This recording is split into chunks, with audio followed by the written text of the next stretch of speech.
And we are live. This is Dark Journalist. Oh, what a fantastic crowd we have out there and the ideas from already. Of course, tonight I am joined by the lovely Olivia. Hi, everybody. And Olivia, I took a trip on a Gemini spacecraft and I passed through the shadow of Jupiter, really felt blue. Mm-hmm. And there's a lot of space in tonight's episode, including recovery of things from space. But we're going to go into a very deep space with all of it as we're looking into Roswell Reignited and all of the new evidence that we're going to put forward. Of course, we started with this series of Roswell Reignited about 3 weeks ago and put some really shocking things on the record just for part one, like just out of the gate. And now we're going into an even deeper space with it. And, this is going to run about 6 episodes. And I'll tell you where it's going is, way out. And there's a lot of interesting things to report around this. So just buckle up and get ready because we are going to also have the Roswell anniversary coming up here. And to have all of this new information that ties Roswell directly in with the JFK assassination with no exaggeration, and I can point specifically to the figures involved, along with something rather remarkable in terms of a whistleblower in the background who's been helping me with a lot of this. So that's Dorothy, and there's a lot I would say coming forward on this that really could change history around our whole understanding of it. So this is going to be exciting. This is Dark Journalist Special Report, Roswell Reignited, a special presentation, UFO Files, Secret Witness, and we're also going to be taking your questions in part two of tonight's program. We'll go a couple hours with you. And in the second half, we'll take your questions. And before I go any further, Miss Olivia, what do you got? Jessica Rodriguez says DJ is the best journalist. I don't know any other journalist who is this dedicated to bringing us the truth and from so many sources, especially old books. Yes. And She Solved the World says, I think tonight is going to be deep, epic, big. Well, there's so much left in the record, and then there's so many new things that we can suss out. If you can get some kind of balance between the incredible research of the past and that great forward-looking kind of analysis piece, then you're really working with something. I mean, I feel fortunate to have met and spent time with people like Jim Mars and some of the people who really went so deep on these subjects, Stanton Friedman, and our talks and our interviews. We got to do a series of interviews with both of them. And between Friedman and Mars, you get the government side and you get the UFO side. And I think Stanton Friedman in particular around Roswell understood the key of the whole thing, which was, it's kind of leeway into the entire project. And what I didn't realize initially around Roswell was the degree of kind of brutal lockdown that they kept the truth under and all the blackmail world that was involved with it, the pushing of the boundaries of the whole thing, and bribery also was involved in keeping some of these people quiet. So, and terminal threats also. yes, right? Yes, that's the brutality part, Mhm. and it's so hardcore that if you kind of crisscross that with something like the Kennedy assassination, where you have all these witness deaths and everything else. Well, I'll tell you, there's a lot of deaths around the Roswell incident as well. And the timing of those deaths, I think, is absolutely fascinating. We'll get that historical record crisscross just right tonight. I'm going to start off with some things that are going on in the world of CIA disinformation around UFOs. We're going to dig in on that as well, including the second part of the Wall Street Journal article, which dropped. And this is a very interesting battle going on behind the scenes that we're going to introduce you to. I would say that, this whole thing about the Luna hearings on UFOs is completely burnt out. And she was supposed to do all these revelatory hearings, and she didn't get to any on the UFO file, but she did 2 Kennedy ones, and they were pretty, lightweight, milk toasty, and pretty weak. They were pretty weak, and they didn't pack a real punch, and they didn't bring forward that subpoena power or really put any great witnesses on display there for testimony. What they did was they kind of raised the specter that, we can talk about this and that the official government position is absurd after 60 years. Well, the official government position around Roswell is also absurd after 78 years, come to July 8th. So, um, that whole thing about the weather balloon and all that, weather balloon, magic bullet, the whole thing comes out of this, fairy dust bag of the government when they want to cover things up. But in the particular piece around Roswell, one of the things that I think has been crucial and that's missing is the background around Foster. And that's something which, once I opened that up, I was able, first episode now, Roswell Reignited, to bring something that's totally new that had never, ever been discussed on Roswell. This is the key important things because, we will draw on research that's out there and available from the best researchers and, the great people, everyone from uh, Don Schmidt and, all those guys who've covered it for years. Like I said, Stanton Friedman, the late Stanton Friedman, all of that comes into play, and I'll draw on all of those resources and identify them. But there are new, and I mean totally brand new things that we're bringing forward, like the presence of Deputy Sheriff Eugene Boone, who was the person who went into the Texas School Book Depository and found the Oswald gun, identified it as a 7.65 Mauser, not a Carcano.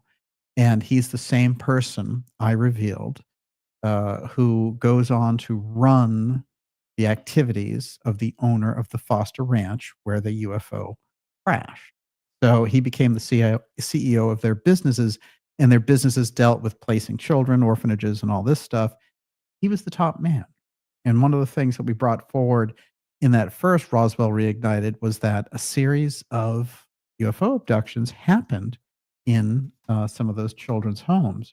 We have a very strange crossover with all of it, but it goes, of course, much, much deeper than you can imagine.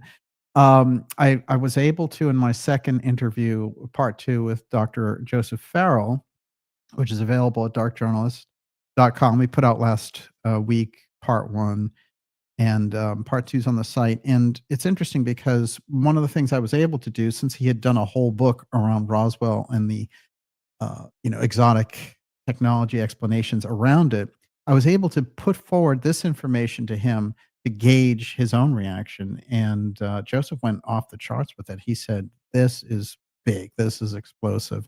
And he'd done the really deep research around Roswell for his book. So to hear him say that was quite powerful. But just wait, you ain't seen nothing yet when it comes to this, and we'll get right into it with you. I want to remind you, especially if you're new here, to go to darkjournalist.com and sign up for our newsletter. That's a free newsletter, but it keeps us in touch through all the intense, and I mean intense censorship that we have going on. And of course, we're under intense censorship, and the pop clickers are ruling the roost with bots and everything else. So there's a lot of competition around the narrative for things, which is part of the course. But the best way to get around that on our side is for you guys to go directly to darkjournalist.com, sign up for the newsletter. It's free, and it's going to let you know about the incredible interviews we have coming up for you. Well, we just did Farrell. We have Bosley coming up, Gigi Young, all kinds of incredible episodes and interviews in the summer. X-Series episodes that'll blow your mind, including X200 coming up in July. Of course, it's going to be dizzying. And this one is really part 2 of 199, X199, which Roswell Reignited 1. And so this whole mini-series thing plays right into it. But all that's coming up. Documentaries, of course, the docu-series that we've been doing, Pyramid X, about all the discoveries of the Hall of Records over there in Egypt, and also the JFK and the UFO file. All of those are in there in the newsletter. We'll let you know about the exciting things we have coming up for you and live events. It's all there. So stand up and be counted, and make sure you go to darkjournalist.com. Before I go any further, Miss Olivia, what do you got? Deep 404 says, the first time I saw Farrell shocked was in that recent show. Yeah. Also, I wonder if you can address this. Travel and Eats with Blue Dog says, so NASA has been busy the last few days saying they found unidentified signals coming from underground and in the Arctic and Mars. Wonder why? Yeah, well, Antarctica, where some of these reports came out of. I think that this has been going on for a long, long time, and it relates to some of the research that we've done around it. Of course, we've had these whistleblowers out there like Hecker and some of these other guys, but really some of this is coming forward that some of the deep, deep testing went on in Antarctica. And I traced it back in my documentary, which was JFK UFO File, the final speech about JFK and Berkner. And Berkner had been in Antarctica with Admiral Byrd. He'd spent all that time with him there. And I mean, a long time in the first major voyage to Antarctica. And then he turns up later in the middle of the Robertson UFO panel. He's actually running it. So he's an Antarctica guy, he's a UFO file guy, and then he's the guy who sets up the IGY, the International Geophysical Year, where they get all the scientists together to measure the ionosphere. But something deep was going on there that had to do with Antarctica and also a certain amount of UFO espionage, which I call espionage, of course. So that goes deep, deep. And Berkner is a transformative figure. He's the figure JFK is going to meet at the Trade Mart when he gets assassinated. So that's where he's headed. He's going to meet him. They're going to do, as I put out in the documentary, this incredible meeting where they fly in through Air Force One, a flag that has flown over the White House that Kennedy's going to hand to Berkner. And Berkner later lets out, this note to his students saying President Kennedy was going to have something to say that was going to be staggering on an international level. So this is major, everything that was taking place there. And it was all unplugged with the assassination. And then later, of course, Berkner himself ends up kind of a ex-protect statistic, dying just a few years later under mysterious circumstances. Oh, I'm about to give a speech for a think tank. I think I'll stop off and get a cheeseburger, have the cheeseburger, and die just before I give the speech. So, not an old guy. I think he was 62 years old. And of course, you never know, with health and everything else, but it seems very interesting time-wise. And I noted this about certain figures in relation to figures who were related to the Roswell incident, that they died the same year as President Kennedy. And the only reason that that is so strange is that we're finding an amazing crisscross between the two events that we'll put forward more of that tonight as we get deep, deep into this special presentation of Roswell Reignited to the UFO File Secret Witness. What else you got there? Fat Cat says, my best guess at Roswell is German jet aircraft flown up from South America and the alien story cooked up as cover, not wishing it known the Nazis were still active in any way. Do you want to address this theory? There's a problem with it. And I know some really intelligent people who would take your position, but there's a big problem with it, which is the story got out by accident and was snuffed out and was gone. Okay. So that by 1947, after the incident, and they cut it off, first, the press release goes out before all the interference can happen. Then they clamp down the story, they threaten everybody, and they clamp down hard. And I have some of those brigadier generals talking about it, and we're going to put them in the spotlight tonight as well, who say, yeah, we were told this is beyond top secret. You can't mention it. Basically, firing squad. So, the ultimate top secret in all of it, beyond nuclear. Okay. So that's why they killed the story. And that's why it did not reemerge again until 1978. So you go 47 to 78. Okay. That's 31. And ultimately, it's really 32 years because it doesn't come out in earnest till 79. So 32 years of just sitting on this story. There's not a lot of books talking about Roswell. There's nothing. Okay. I found one reference in all of that time in between. And we do know that Dorothy Kilgallen was aware that something had taken place. Now, I find that very, very interesting. I've got the quote from Frank Edwards. Come on back. And this is interesting because this book is from 1965. It's Flying Saucers, Serious Business. And Edwards was deep on the UFO file. He was also very in with a series of big presidents like Truman and Eisenhower. Um, and Frank Edwards, he did the really hardcore Men in Black stuff and all the rest of it. He was one of the first. There he is with his good pal, Harry Truman. So this guy, locked in with the very best at the very highest level of political power. And here he is in this book, and it's basically the only reference you're going to find between 47 and 79 to them. And he goes, the heat waves and the electromagnetic effects are transient phases which are easily brushed off. The holes and burning bushes and fused glass found at some of the landing sites in Socorro, New Mexico, for example, can easily be construed to be something else or nothing at all for public consumption. Watch this. If by physical evidence we restrict ourselves to hardware, fragments of debris seen or known and come from UFOs, then that is a different story. And it does not parallel the official denials. There are such difficult cases as the rancher near Roswell, New Mexico, who phoned the sheriff that a blazing disc-shaped object had passed over his house at low altitude and had crashed and burned at a hillside within view of the house. The sheriff called the military. The military came in, and they came in on the double quick. Newsmen were not permitted in the area. A week later, however, the government released a photograph of a serviceman holding up a box kite with an aluminum disc about the size of a large pie pan dangling from the bottom of the kite. This is the official report, explained was a device borne aloft with the kite, and Officer Marcel got it wrong. Now, that's in a book in 1966. There's a mention of Roswell there. So he was aware of it. He had the inside track on it, but it had been wiped from history. So, we have to keep in mind just how suppressed this story was. So therefore, the idea of saying, the U.S. put out this cover story about a UFO, they would never have done that. And they did not want people looking into UFOs at all, one.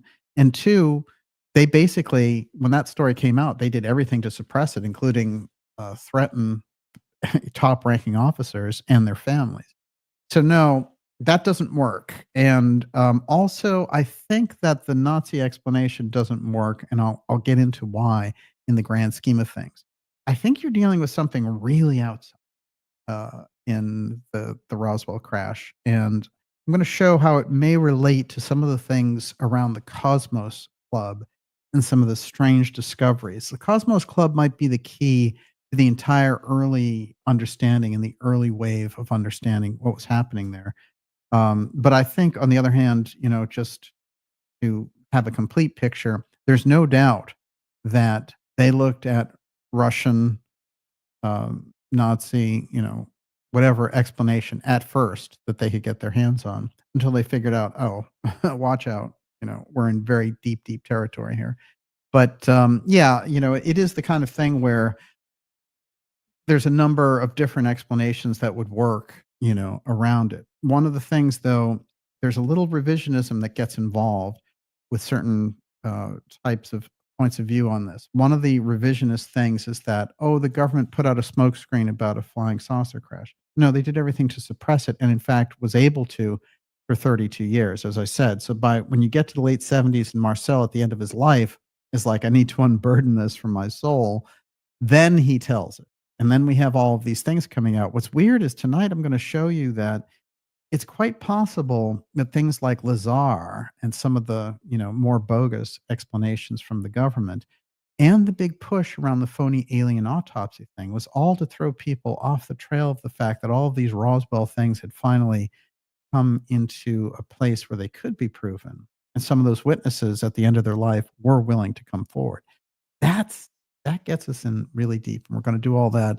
Look at all that tonight. I'm going to start off with a tale of two affidavits. And that should keep us Sounds reeling good. for a little while. Intriguing. What do you got over there before we go? David Tormina is on the hunt again. Says, so I did some checking and found some interesting characters who were tooling around Roswell back in the day. The first major hit was Captain Fritz, the guy in charge of the JFK assassination crime scene. He also went to college in the same town Boone managed, Foster's Ranch for Kids. They described Fritz as running a highly secretive sheriff's department. They all wore cowboy hats. Yeah, the white cowboy hats of Fritz. Very interesting. Very, very I'm sure interesting. there's more to come. I'm wondering if that town is Abilene there, because there's such an epicenter of activity in Abilene in relation to hijinks, shall we say, around all this. Although, from what I understand, it's an incredibly nice town there, and the people there are fantastic. Okay, we've got somebody here who you may recognize from some of the early weather balloon pictures. So I'll go through some of these characters here tonight, including the sheriff, who the rancher Mac Brazel goes to. And I'll introduce the idea just in general like this. So what happens is, you have this incredible harangue on a very stormy night. People hear it, and it sounds basically like an atomic bomb going off. And they assume, well, yeah, I mean, it's a storm and everything, but we've never heard anything like that. And all those people are kind of buzzing about this big noise that takes place. Then the next day, the rancher, Mac Brazel, goes out, and he's running the Foster Ranch for the twin brothers, Sherwood Foster and CJ. And they go out there, and he sees all of these different incredible pieces of debris everywhere. It looks like, the biggest kind of plane crash you can imagine, and stretches out as far as the eye could see, over a mile, according to both Marcel and Brazel. But Brazel is the rancher who is maintaining things, and it's the Fosters who are in Texas, in Stevensville, who are running things, so that's their ranch, and he's running it for them. And one of the things that's witnessed by a local townsperson is that his first call, and he has to go into town and go to a drugstore to do it, is to his bosses there, the Fosters. And he says, you've got to get up here because something major has taken place. The other thing that Brazel noted about it all, and I think with a very keen eye, was that none of his sheep would go through. They were really, really afraid of this debris. And it's a very interesting thing when you get, somebody should do a really hardcore study on the whole animals part when you get around the UFO file, because animals have such a repulsion to any kind of alien activity that, it should give us a hint that there's something, in that apotheum world that they instantly sense the danger of going on, whether it's abductions or it's just unearthly energy. Yes, exactly. And there's a lot of animals in UFO cases. A lot of people aren't aware that Betty and Barney Hill were traveling with a dog, and the dog just hides under the seat for the entire thing. So, they go, take them up into the ship, examine them, bring them back, and the dog stays kind of in this state the whole time. But I do think it's interesting when you get around this, that whole feeling of how animals are sensing. David Tremina, by the way, says it's Stevensville. That's where Fritz attended college. Oh, yeah. Well, I might have a couple of things that will pay off about Stevensville as we go along here. And it came up in the heart of my conversation with Dorothy, who, when she was giving out the information about the Church of Christ. So now the only thing you can say about Dubose is, incredibly hardcore brigadier general. I'm going to read some of his credits. But he's the highest ranking Air Force officer with direct knowledge of the Roswell case. What's wonderful is at the end of his life, he came forward and was like, I was told to shut up, and I was told it was the highest national security secret, and I couldn't say anything. And basically, he sounds like he's under penalty of execution if he lets it go. Like, you'll be a traitor if you say it. So, wait. He came out right before he died? He did, in the 90s. Okay, yeah. And who did he come out to? The kind of Roswell researchers and stuff, and he gave a he gave this affidavit and some testimony. But here first is his affidavit. And he says, "My name is Thomas Jefferson Dubose. I retired from the U.S. Air Force in 1959 with the rank of Brigadier General. In July 1947, I was stationed at Fort Worth Army Airfield, later Roswell Air Force Base, and that's where the wreckage goes. In Fort Worth, Texas, I served as chief staff to Major General Roger Ramey, commander of the 8th Air Force. I had the rank of colonel. Now, of course, if you're a deep Roswell researcher, a lot of these names are going to be familiar to you, and they play a pivotal role, in all those History Channel documentaries and all the rest of it. It's always, Roger Ramey and, Walter Hote and all these guys. And there's been some good research over the years that would really line up the picture of these people, which I think has been important. And I think, if anything, the whole reignited part of what we're finding complements everything that those researchers have done. So it's a nice, it kind of opens up the whole picture. Okay, so he's stationed at Carswell. I served as chief of staff to Major General Roger Ramey, Commander 8th Air Force. I had the rank of colonel. In early July, I received a phone call from Major General Clements McMullen, Deputy Commander, Strategic Air Command. I should say this about Strategic Air Command, or SAC, which is they are the most hardcore. These are the coldest cold warriors around. Curtis LeMay comes out of that. And they were the ones who were like, let's nuke first and ask questions later. Once they got the nuclear superiority, they thought we should use it. We'll keep the Russians in check before they get some kind of parity with us. And this strain went all the way through, for example, Lloyd Berkner, the physicist who I mentioned, who was going to meet Kennedy at the Trade Mart and had run the UFO panels. He was one of their biggest enemies because he was all in favor of this early warning system as opposed to a first strike doctrine, which is what they favored. And LeMay was known, for the fire bombing of Japan and things of this nature. So he was hardcore. And when he got around Kennedy, he thought, oh, this guy is a paperweight, and he's a lightweight playboy, and we can't leave the defense of the United States to him. LeMay becomes one of those figures in the background who is so anti-Kennedy, and you can easily picture him being involved in the ultimate effort to push Kennedy out. So that's what SAC is. We really have to understand they're the most hardcore players. And McMullen, who he's identifying here, when he talks about him, he says, this is the guy who wouldn't let people spit on the sidewalk. Like, he is hardcore. And so we need to understand that about the cleanup operation, and that's where all the threat stuff comes from. So Clements McMullen, he asked me what we knew about the object, which had been recovered outside Roswell, New Mexico, as reported in the press.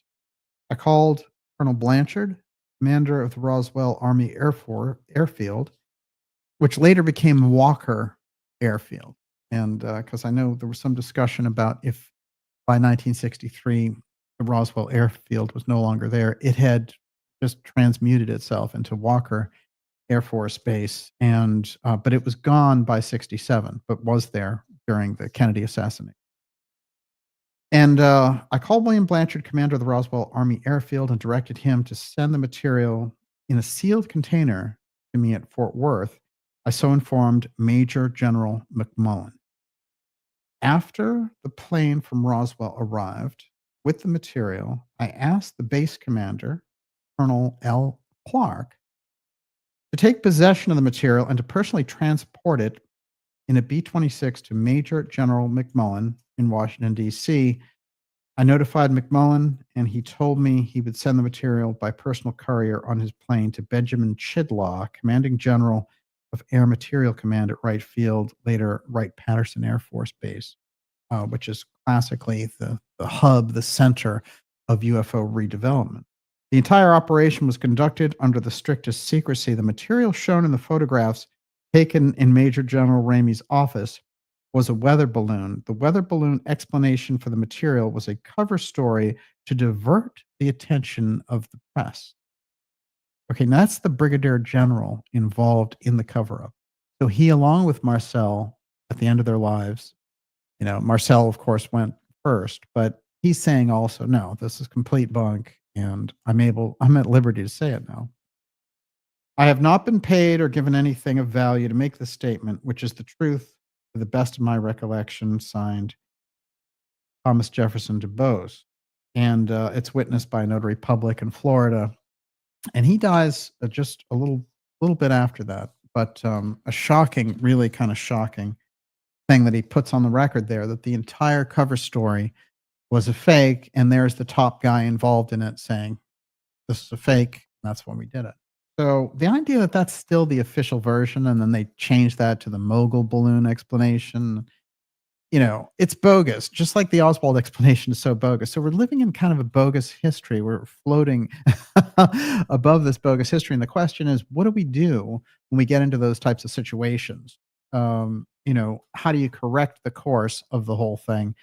And a lot of this has to do with smashing the wall of secrecy and getting to that point, which is why some of the things that we started off talking about here today, like the UFO hearings in Congress, the JFK hearings in Congress, they don't go nearly close enough or far enough. And I'm going to explain how the war in the background around the UFO file and the power struggle that's been going on, we're right at a tipping point with it. And we're in a position where we could tip it in the right direction and really expose the Mellons and Elizondos and all the rest of it. But it's going to take that whole glitterati of the UFO world, who are kind of safe in their television specials and all that kind of stuff, to really throw that thing over. And that thing is incredibly well financed and has incredible connections on the media side.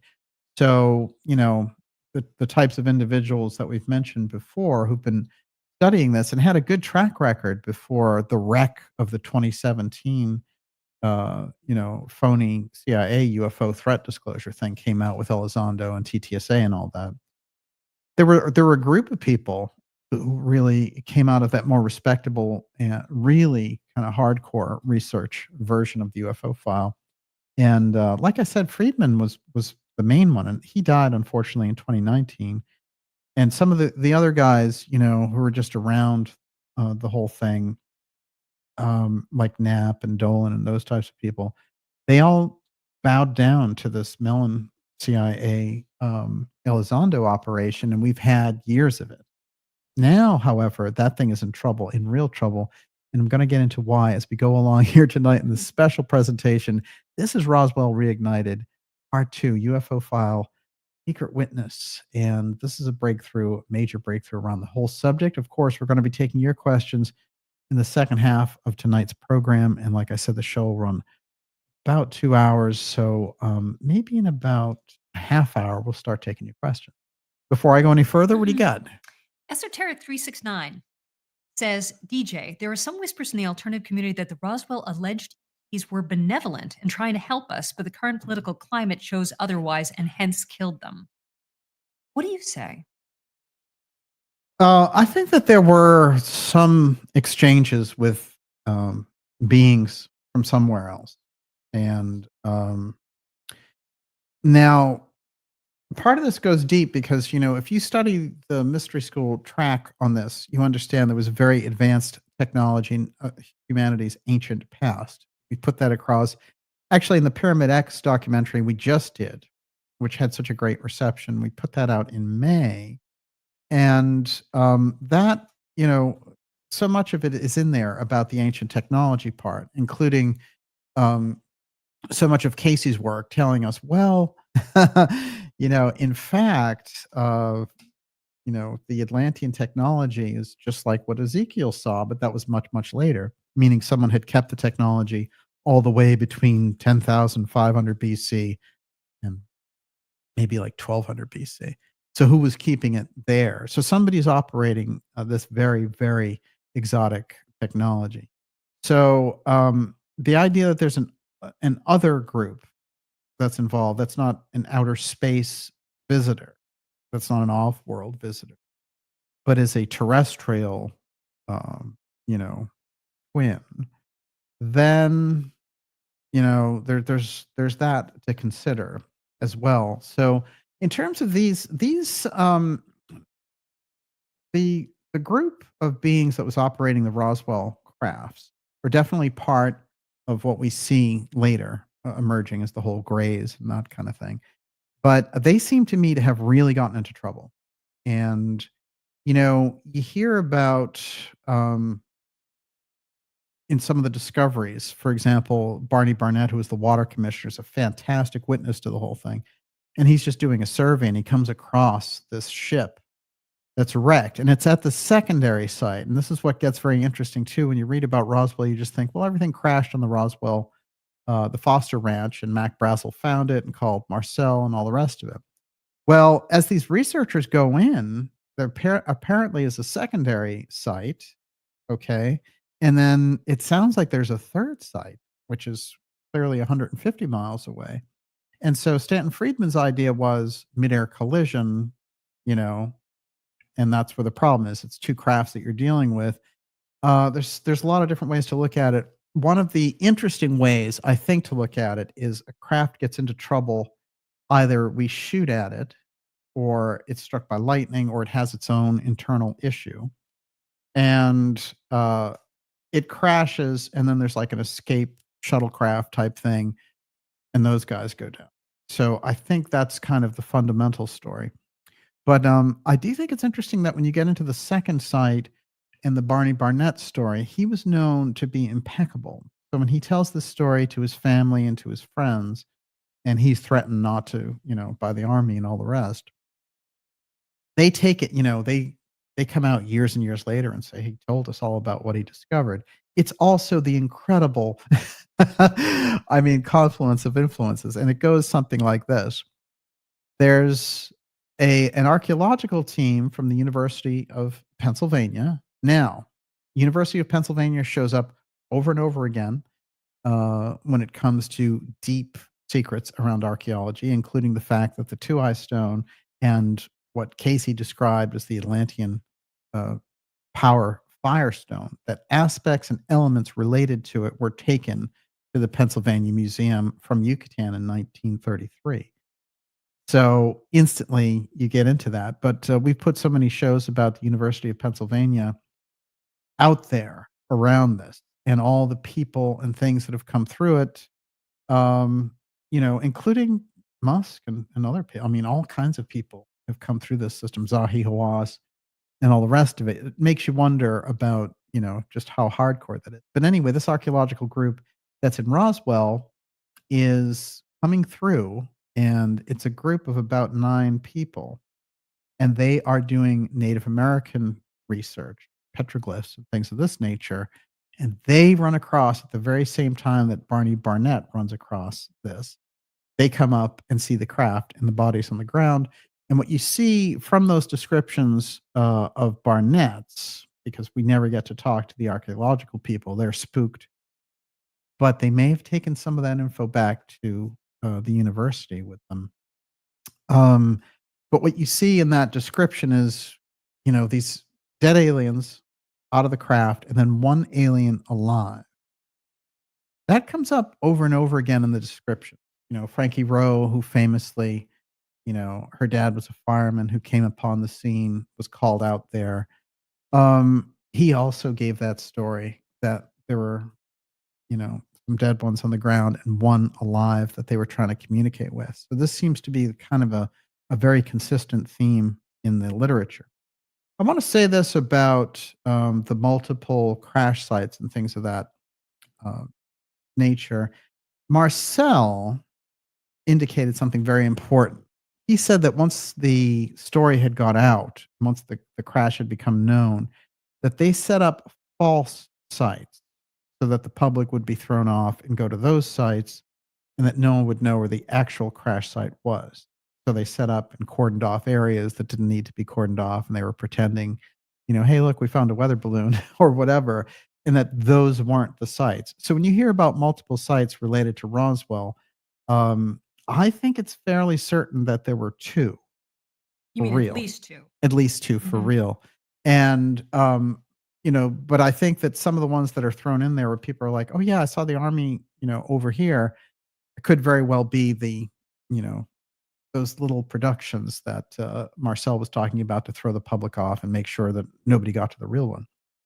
But I think for sure the beings were in trouble and they crashed. There was some kind of major crash over the ranch, and then the shuttlecraft thing went on, and then a couple miles out to the northwest, it also crashed, and that's backed up actually by D. Proctor, who never went on the record with any of the Roswell researchers, but he was the son of Loretta Proctor, who was the neighbor, and he, he would go out with Brazel when he was a kid, and Brazel would, have him do farm chores and things of this nature. So Dee knew a great deal about what was happening on that particular day, and at the end of his mother's life, he took her out to what he called the second crash site, and that was a couple miles northwest.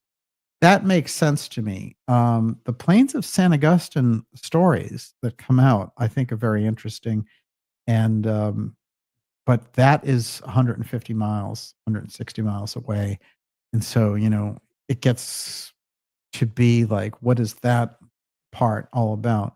But I think the general idea is what we call the Roswell crash actually happened in Corona, which is why when Friedman did a book about it, he called it Crash at Corona. And it's, that's where it takes place. And it's interesting because the sheriff involved, Sheriff Wilcox, who we'll get into tonight, very, very interesting story there. But one of the things that always grabbed him was that, he knew Brazel was very sincere. He dealt with him before, but he said, he came all the way from Corona to Roswell to talk to me about this. He must have been completely flabbergasted as to what had taken place there because, that's a really, really long, they were hundreds of miles away. So that's how far. I mean, Roswell, we understand, is the town where it all happened and the army town that responded to it. But the crash actually happens in Corona. And all that's going to become important as we go along here. I'm going to explain why in just a little bit as we go deeper on Roswell Reignited 2, the UFO File Secret Witness. Witness becomes very, very important. Tonight, what else you got? Jessica Rodriguez says, I believe that they were coming here to help or observe us and our progress, but were struck down by the technology they took from Tesla's room when he died. And they definitely took technology from the ETs. Well, you're going deep, deep, because that's the whole thing about the Melchizedek device. We've done 3 episodes on it. And that is literally what John Trump, the president's uncle, was looking for. And he was instructed to look for by the FBI, which was go find this device that Tesla had that could take flying objects down at a distance. That's a quote. So, maybe they were looking for the death ray and all that other stuff, but the thing that they wanted John Trump to get was the thing that could pull down UFOs. And it's interesting. We've gone into the stories about George Adamski and others. And I have to say that it's quite fascinating because Adamski, when they tap his phones, he's talking all about this Melchizedek device. And we went into the whole thing through a series of episodes about Brother Sunburst, who was this kind of new age cult and became really one of the first major organic roasters in the entire country. And he became incredibly, fabulously wealthy. And, he had married Van Tassel's daughter and ultimately divorced and all the rest of it. But he became part of the network, I believe, of hiding that device. So yeah, the Brother Sunburst episodes are going to get you. They're going to get you going for sure. Okay, here's another affidavit. Okay, here's a tale of 2 affidavits. County of Dallas Sheriff's Department Supplementary Investigation Report, November 22nd, 1963.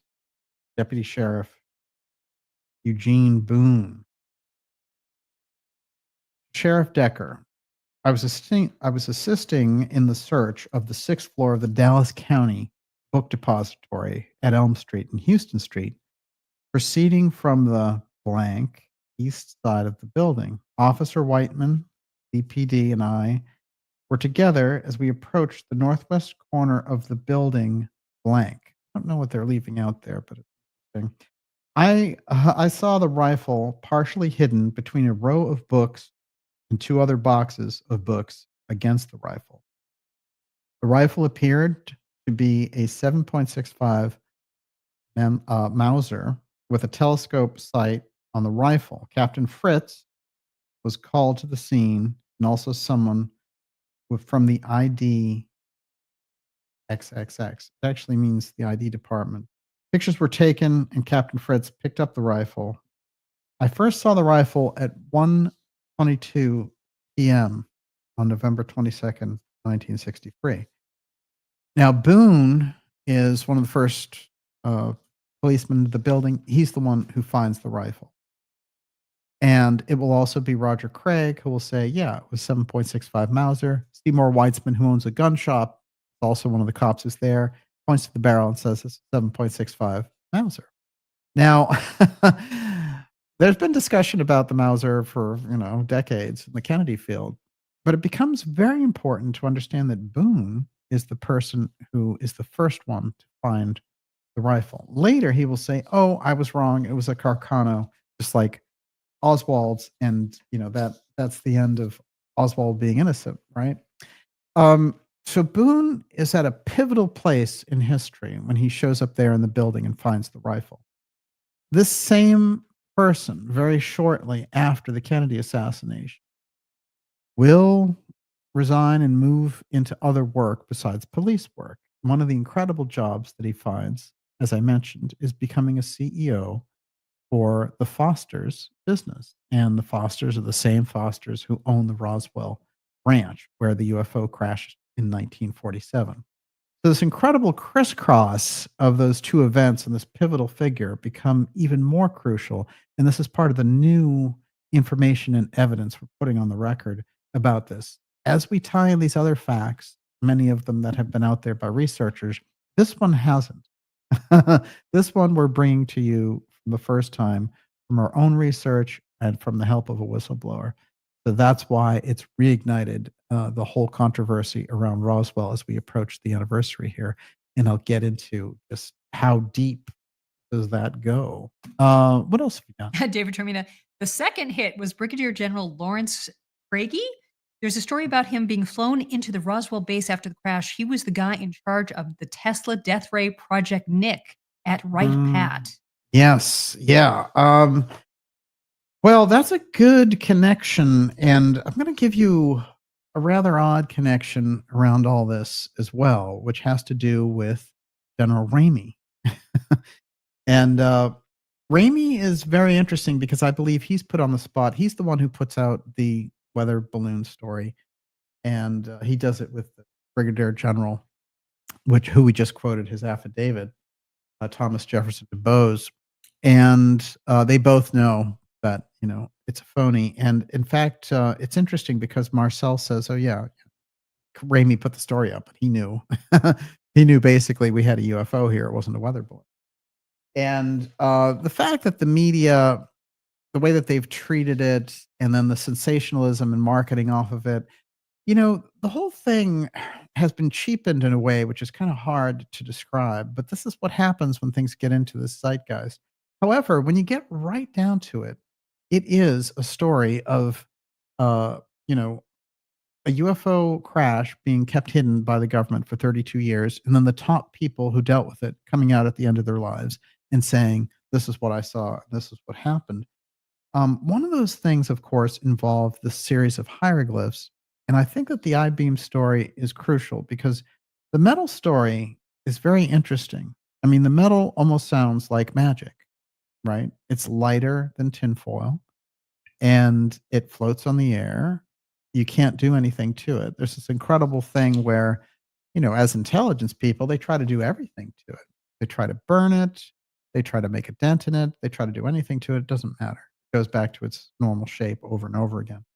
So it's an incredible, incredible material that, like nothing we've ever heard of.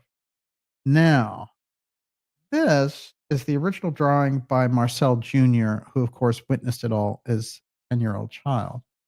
and because his dad brings the wreckage into the kitchen. Now, note the figures themselves because this is going to come up again a little bit later. But that's what he drew. That's his own drawing. And this is the 1980s before anybody else influenced him or whatever. And I'm also going to show you the drawing of the symbols that his dad made. And this is the general description of what the material was. It was this kind of stretch of, beam that was kind of a mix of like wood or metal. It was just a strange thing with all of these different symbols in it. And, you know, Marcel, when he was looking at it, said, I might be looking at language from another world. But they both thought of it as hieroglyphs.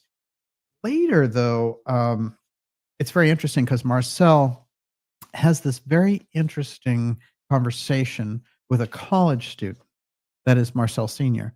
She's heard about him coming out and talking about this, and she thought, wouldn't this be fantastic? And she scores this interview with him at the end of his life. And so she shows up and she's talking with him. They have a great time. And she says, can you draw some of the symbols for me and all the rest? And he does. And he signs it. And that's a shot of that original drawing that he did for her. I think it's very interesting also because his symbols do look very kind of mathematical, scientific. Definitely. Here, though, is his version of I-beam with the hieroglyphs in it and the purple glow that came off of that. That's the original drawing that Jesse Marcel Sr. gave her. And he's of course, the first person after Mac Brazel, who saw this. And also, this is a shot of him with the college student giving her that information. Now, what's interesting is I'm guessing that Marcel's house was bugged and that whoever was, bugging it threatened him because there's a lot of threats in the Marcel family. If you go through that record, I think that they didn't like to talk about it. So it's not really pointed out as a central piece very often. But it seems like Jesse Marcel Jr. gets threats on a regular basis. So much so that a senator offers him kind of around-the-clock protection. So, we're talking about maybe a side of this that doesn't come out very often. And I think that Junior, of course, as a flight surgeon in Iraq, really on the front lines and stuff, showed a lot of bravery and just like he did in the face of threats about revealing the truth around this. And so he and his dad have this kind of trait of extreme patriotism and extreme bravery. You need to keep that in mind. Could you show Jesse Marcel Jr.'s picture again? Yes. Bree Weezy says they look like chess pieces. First reaction. Yeah. And it's really true. There's lots of different interpretations, of course. What's interesting, of course, is that he had a incredibly deep hypnotic session later to get a picture of what the I-beam was. And NBC News, even though they filmed it, would not let it out because they were so freaked out by the whole thing. And it's very interesting because when he came out of the hypnotic trance, he starts yelling, Dad, Dad. And he's back there, he's 11 years old looking at this stuff. But we need to keep in mind that mixed in with this very kind of magic metal, as it were, this exotic technology, were these I-beams. So they were representative of it. I want us to keep something in mind, though, because the material is so lightweight, and he emphasizes this, Marcel Sr., over and over again. He said, it felt like nothing in your hands. And as a matter of fact, there are descriptions of different people, like Sheriff Wilcox, floating it so that it just sort of floats in there. So the thing had an anti-gravity characteristic to it. It seems to me that when it's animated by the power source, all of these factors come together. And so when we see it all spread out, there's something about the I-beam, the hieroglyphs, the symbols, and then the tinfoil, that this really thin magic foil that nobody knew what it was and how it had these incredible properties that it couldn't be burned or bent or, broken in any way, or they couldn't do anything to it. Always go back to its normal shape. That's what fascinated them. When you think about that, you're really dealing with something which, when it's animated, does what it does, and then we don't understand it once the power source is pulled away. You have all these fragments thing. So I think that's kind of a healthy thing to keep in mind as we go along here. What else have you got? Golden Girl says, "Whoa, DJ, those runes drawings are crazy cool. Like language, they utilize sound and light, and all symbols/numbers can be used for good or bad intent," said Crowley. "They are neutral, like God/creator is." Crowley comes up tonight, believe it or not. And I believe that, actually, everything you just... Calling them runes probably makes the most sense also. Well, versus hieroglyphics. Yeah, I mean, how hardcore were those symbols? And of course, when you get into the mystery school work, you find out that the work of the high emotional and highest intellectual center communicates directly in symbols, which is why so many dreams operate in symbols. You know, the idea of regular language, of me explaining something to you, that happens on one level when somebody's doing that intellectually for you. But when the symbol hits, when you see like the Star of David, or, the two-eye stone, or the Enneagram or something, the symbol itself grabs you and communicates anything that you need to hear.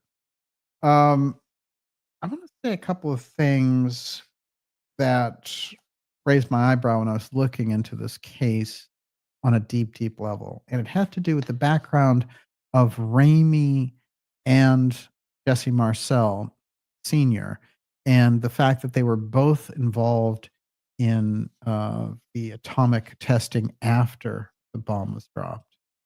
And the whole Bikini Atoll, all those really hardcore nuclear tests that took place, including some that didn't go so well.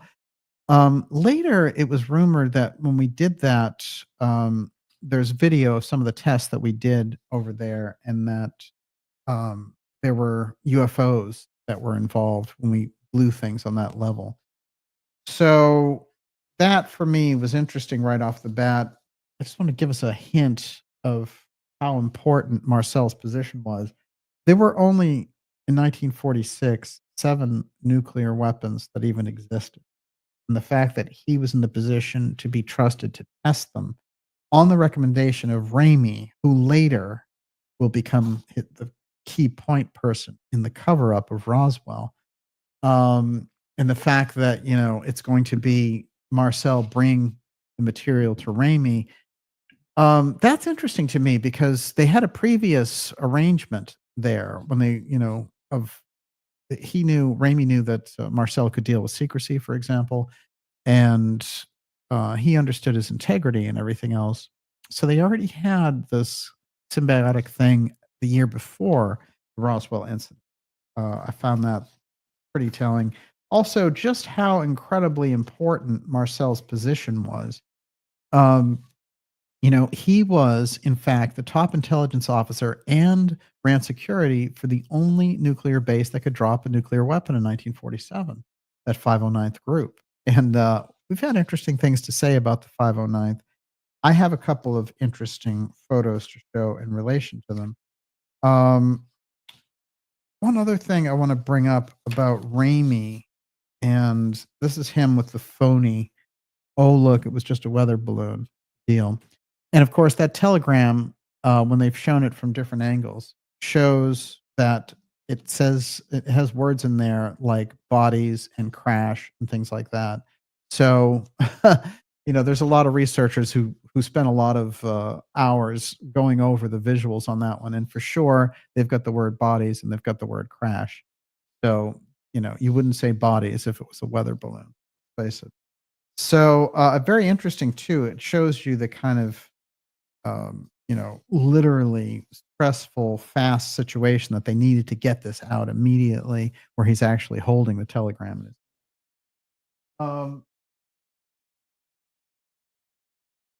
This is one of those tests that Ramey and Marcel participated in. That is one of the earliest nuclear tests after the atom bomb was dropped. Those are all from 1946. But we need to keep in mind the level of security that these guys operated on. Absolutely phenomenal. The top level. And so if you have top secret, when you go above top secret, you're dealing with the UFO file. That's the crucial thing I think that comes into it.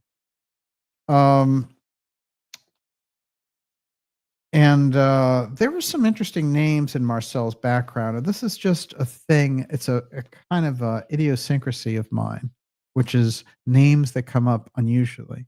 And over again around the UFO file, around the Casey work, mystery schools, and all the rest, names come up that might seem almost common or whatever, but I find their frequency around these subjects so interesting, and it shows something's going on in the background. One of those names is Ketchum, and that is a name who there's a doctor who originally is the guy who brings Edgar Casey, for example, to the public. His name is Wesley Ketchum, and that's where the New York Times article and how the sleeping prophet and all those things happen. And it's very interesting to me because the name Ketchum will show up in a number of different places. The names around Marcel I find particularly interesting.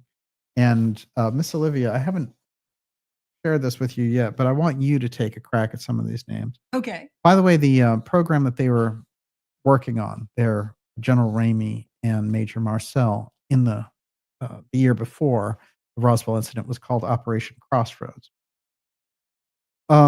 So Jesse's name is Jesse Antoine Marcel, and of course, he's the first military officer tasked with investigating the 1947 Roswell incident. And I'm going to go step by step into the incident in a little snapshot coming up. He's born in Bayou Blue, Louisiana, May 27th, 1907. He's the youngest of 7, born to Theodule and Adelaide Marcel. So Theodule is Theodule. Isn't that interesting? I have not run across this name. Either. And Adelaide, we've run across it, but it's also quite interesting. And the other name I found interesting around him was his wife. He married Biaud Aileen Abrams, and her name is Biaud Aleeen. Isn't that interesting? Mm. I mean, and of course, I always look at it. A lot of people look at conspiracies and things and think, aha, there's a state agency doing this thing and putting it all together. I think there's kind of a huge, interesting tapestry behind the scenes that causes, these things to all kind of connect up at different points. And there's a kind of a destiny idea involved with it as well.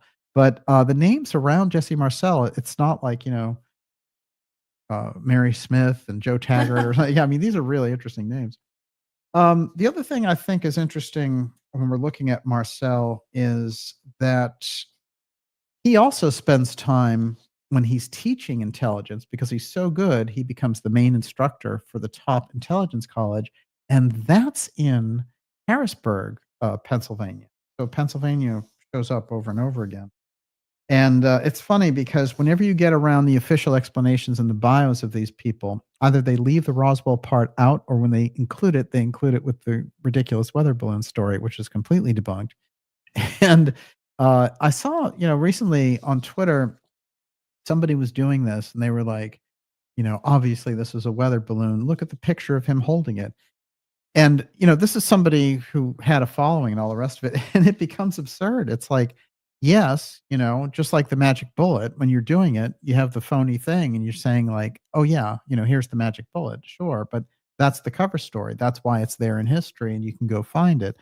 If you're ever going to penetrate to the truth, you need to go beyond the veil of what you've been programmed with propaganda to accept, obviously. And so we get a lot of that around the field, which is, in order not to be, on this far out tip with the UFO thing or whatever, these people try to go to the middle of debunking everything. And that doesn't get you anywhere, because when you line up with the debunkers, you're really lining up with, it's the ultimate non-truth telling thing. So there's an incredible balance that needs to be had in terms of a skeptical view versus an open mind. And are there people who would exploit, the fact that there's more to these stories and include junk conspiracy with them?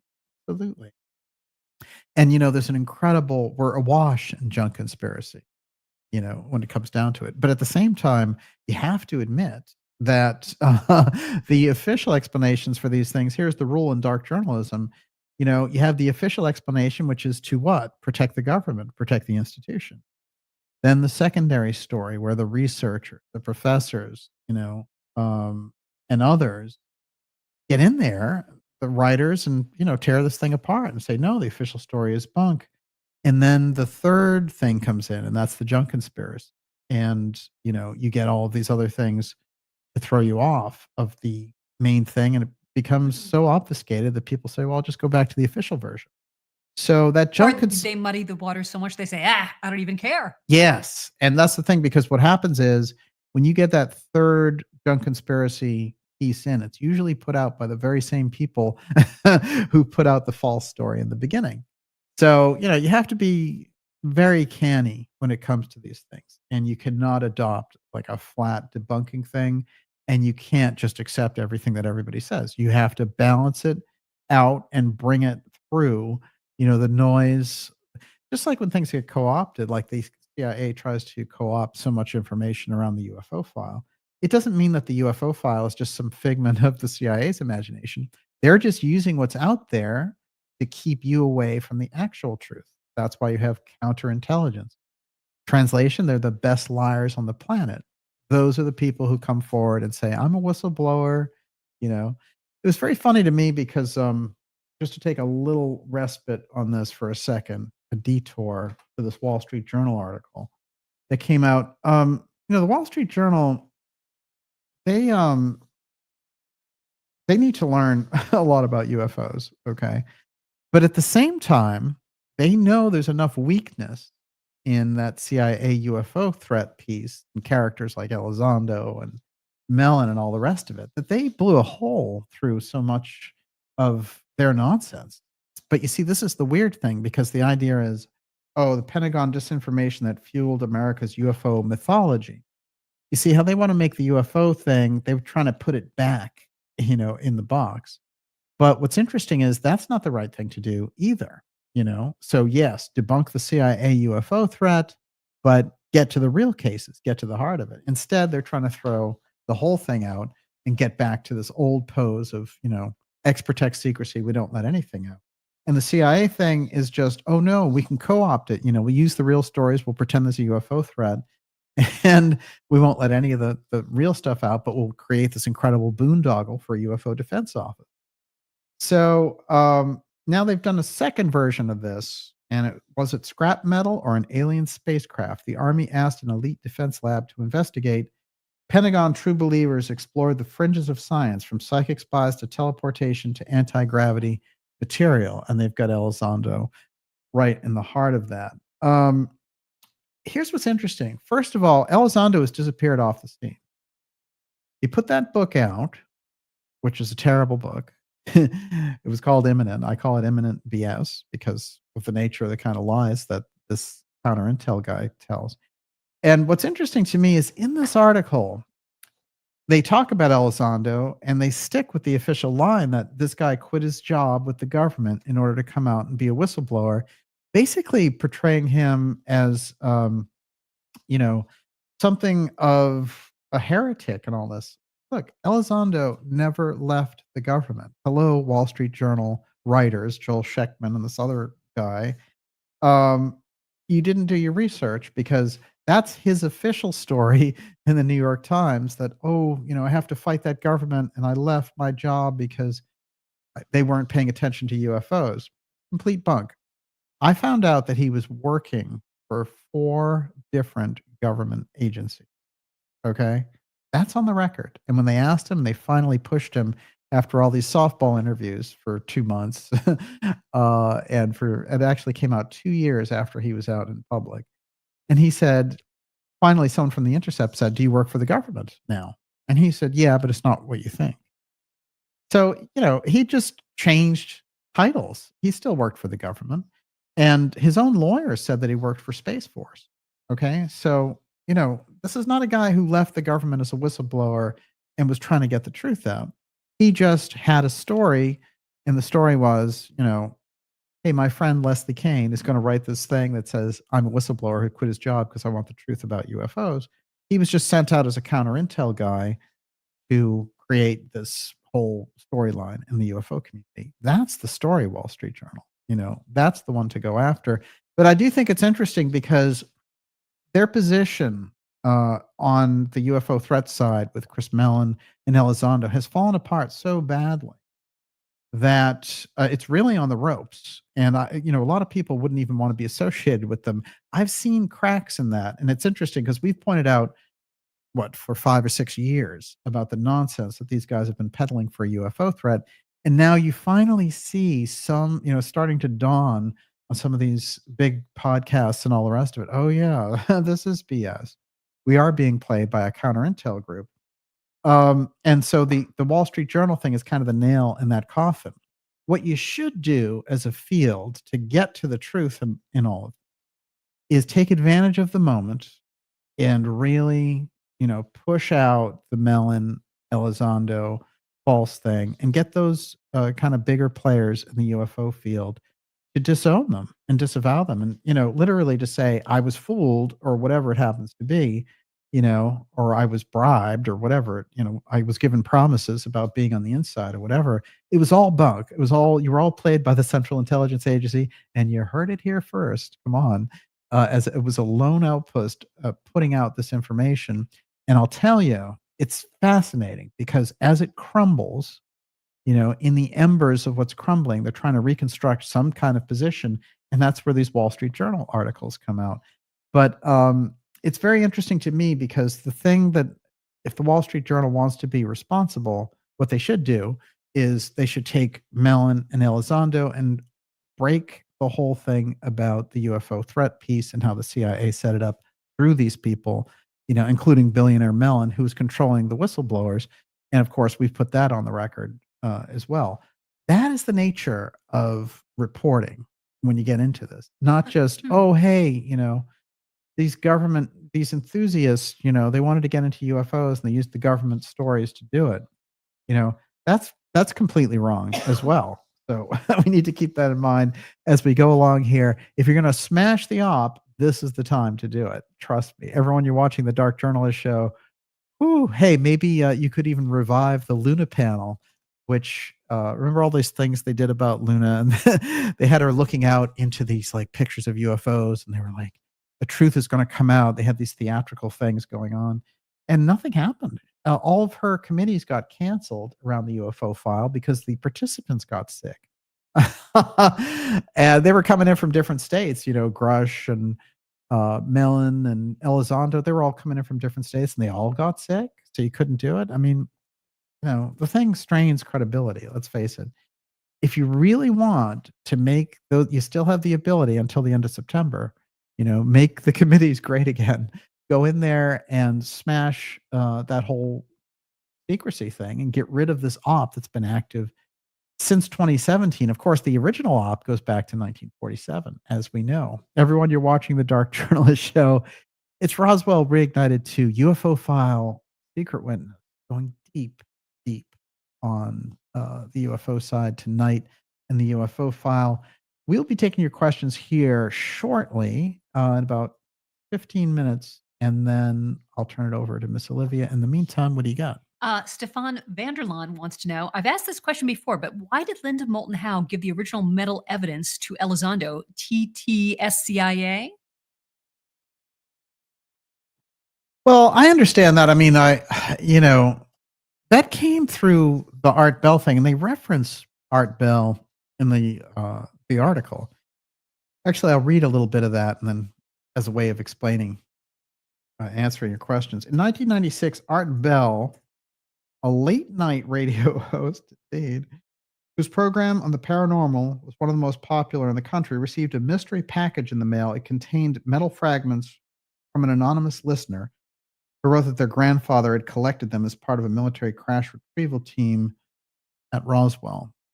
This is very interesting because this piece eventually was willed or left by Art Bell to Linda because of all the incredible reports that she had done for him. And that's a shot of art from the article there. And, Art Bell's show opened up a great deal of things. He had a sense of entertainment to him as well. And, but there was that whole piece about bringing this through some kind of a lens. And some edgy things happened on that show.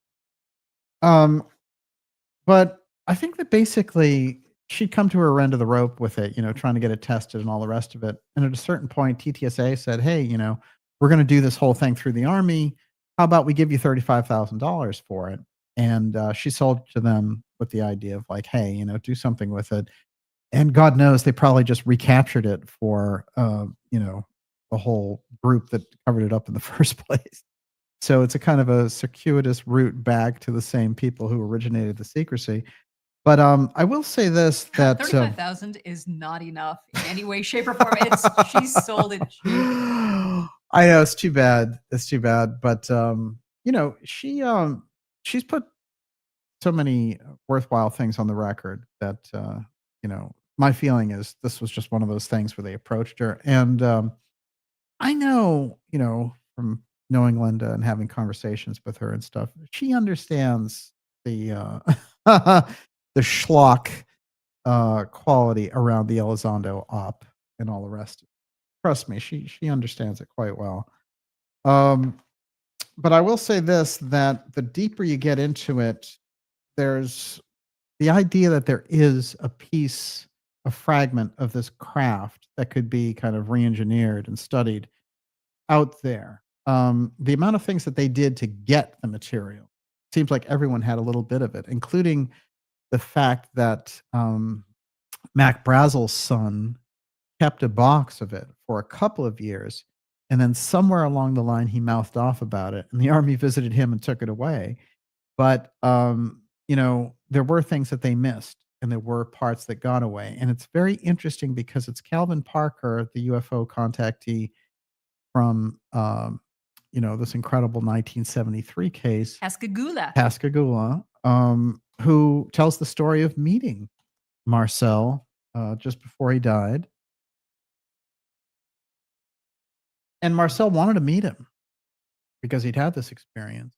And he went deep into it with him. And it was funny because, they did this Roswell special recently. And they talked to Calvin Parker, the late Calvin Parker, who passed away just recently. Very, very interesting guy with a powerful, powerful experience.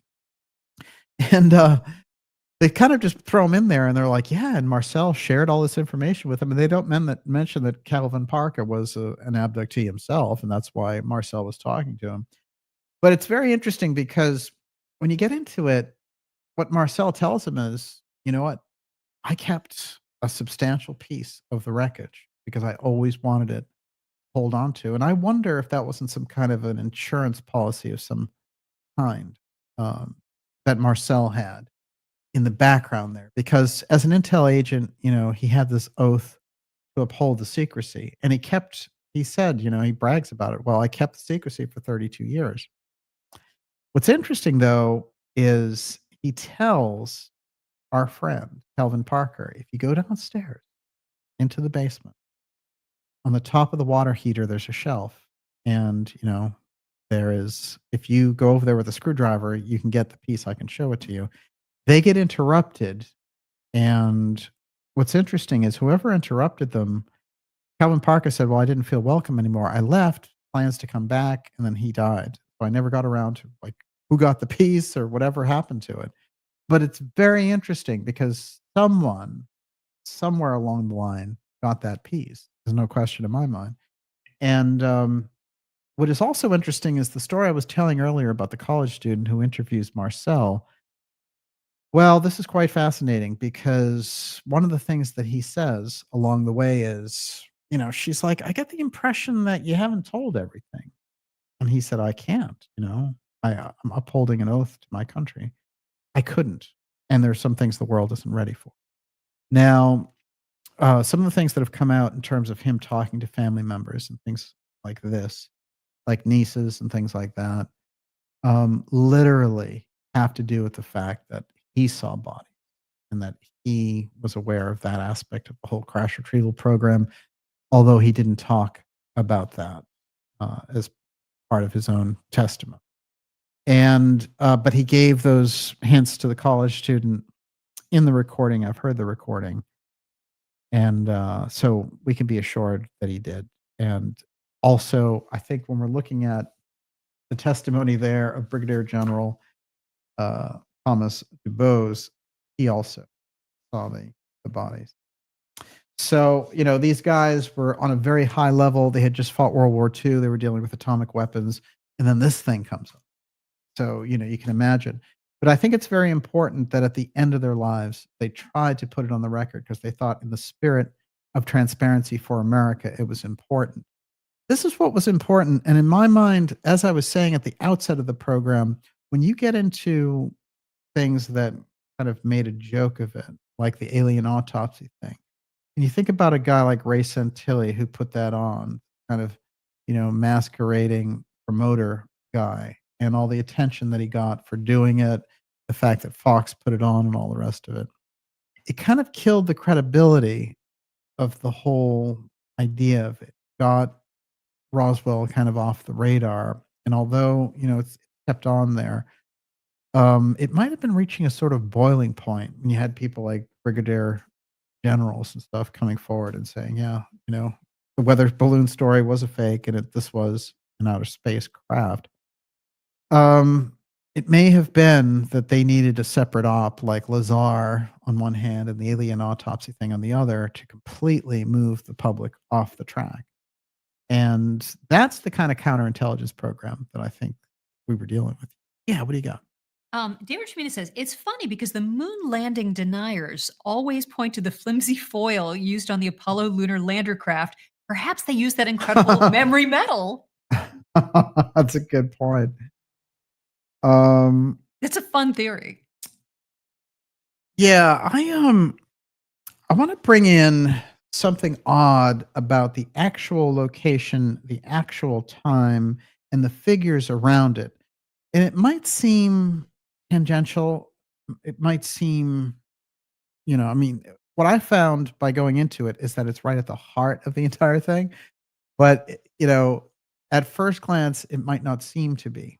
And yet, if we pay close attention, watch out, because this might give us a real hint as to what's going on here. And again, the idea of entertainment figures around this whole thing becomes very interesting.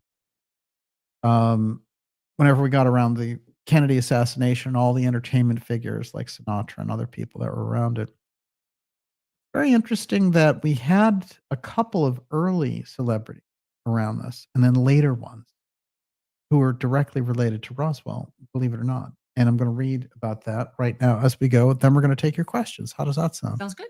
Everyone, you're watching the Dark Journalist Show. This is Roswell Reignited 2, UFO Secret Witness.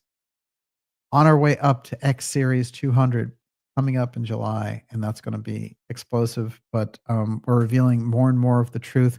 Of course, the great bombshell in the heart of this is that Eugene Boone, who, and this is something we're putting on the record, who is the first policeman to go into the Texas School Book Depository to find the gun, and does, and has an affidavit to that effect, and is in history as the person who found the gun. And that's how Oswald gets convicted in the public mind. He also was the same person who was running all of the Foster businesses. He was the CEO of their entire businesses, and those Fosters, Sherwood Foster and his brother, were the owners of the Foster Ranch. Of course, the government bought the Foster Ranch and offered them anything that they wanted to make sure that they got the whole thing from them. And as the story goes, the Fosters didn't want to sell, and that they were told, look, we need this, and you're not getting out without doing this, but we're going to make it easy for you. We're going to give you mineral rights and make your Texas oil stuff that you have now seem like chump change compared to the big oil that you're going to get. And then that's substantiated. The unsubstantiated thing is about a gold mine. But there's no question that they became incredibly, fabulously wealthy as a result of being bought off. But their grandchildren came by, the this information later and said, they were never quite the same after that crash. And there's a huge thing in the middle of it because, of course, the guy we're talking about, Boone, who was the policeman who was the first one to find the Oswald rifle, and he also ran the Foster Ranch, Foster business. Mac Brazel ran the ranch. And he became the CEO of all of their business. But here's what's really fascinating if you think about him. He's also connected in with the Church of Christ, which is what they belong to. And this is the network that was able to kind of move things in a secretive fashion. And so there's a lot in the thick of this story as we go along that we're going to get around to. But right now, I'm going to go to the entertainment side. An unusual story about a interesting British fellow named Huey Green. Huey Green. Okay.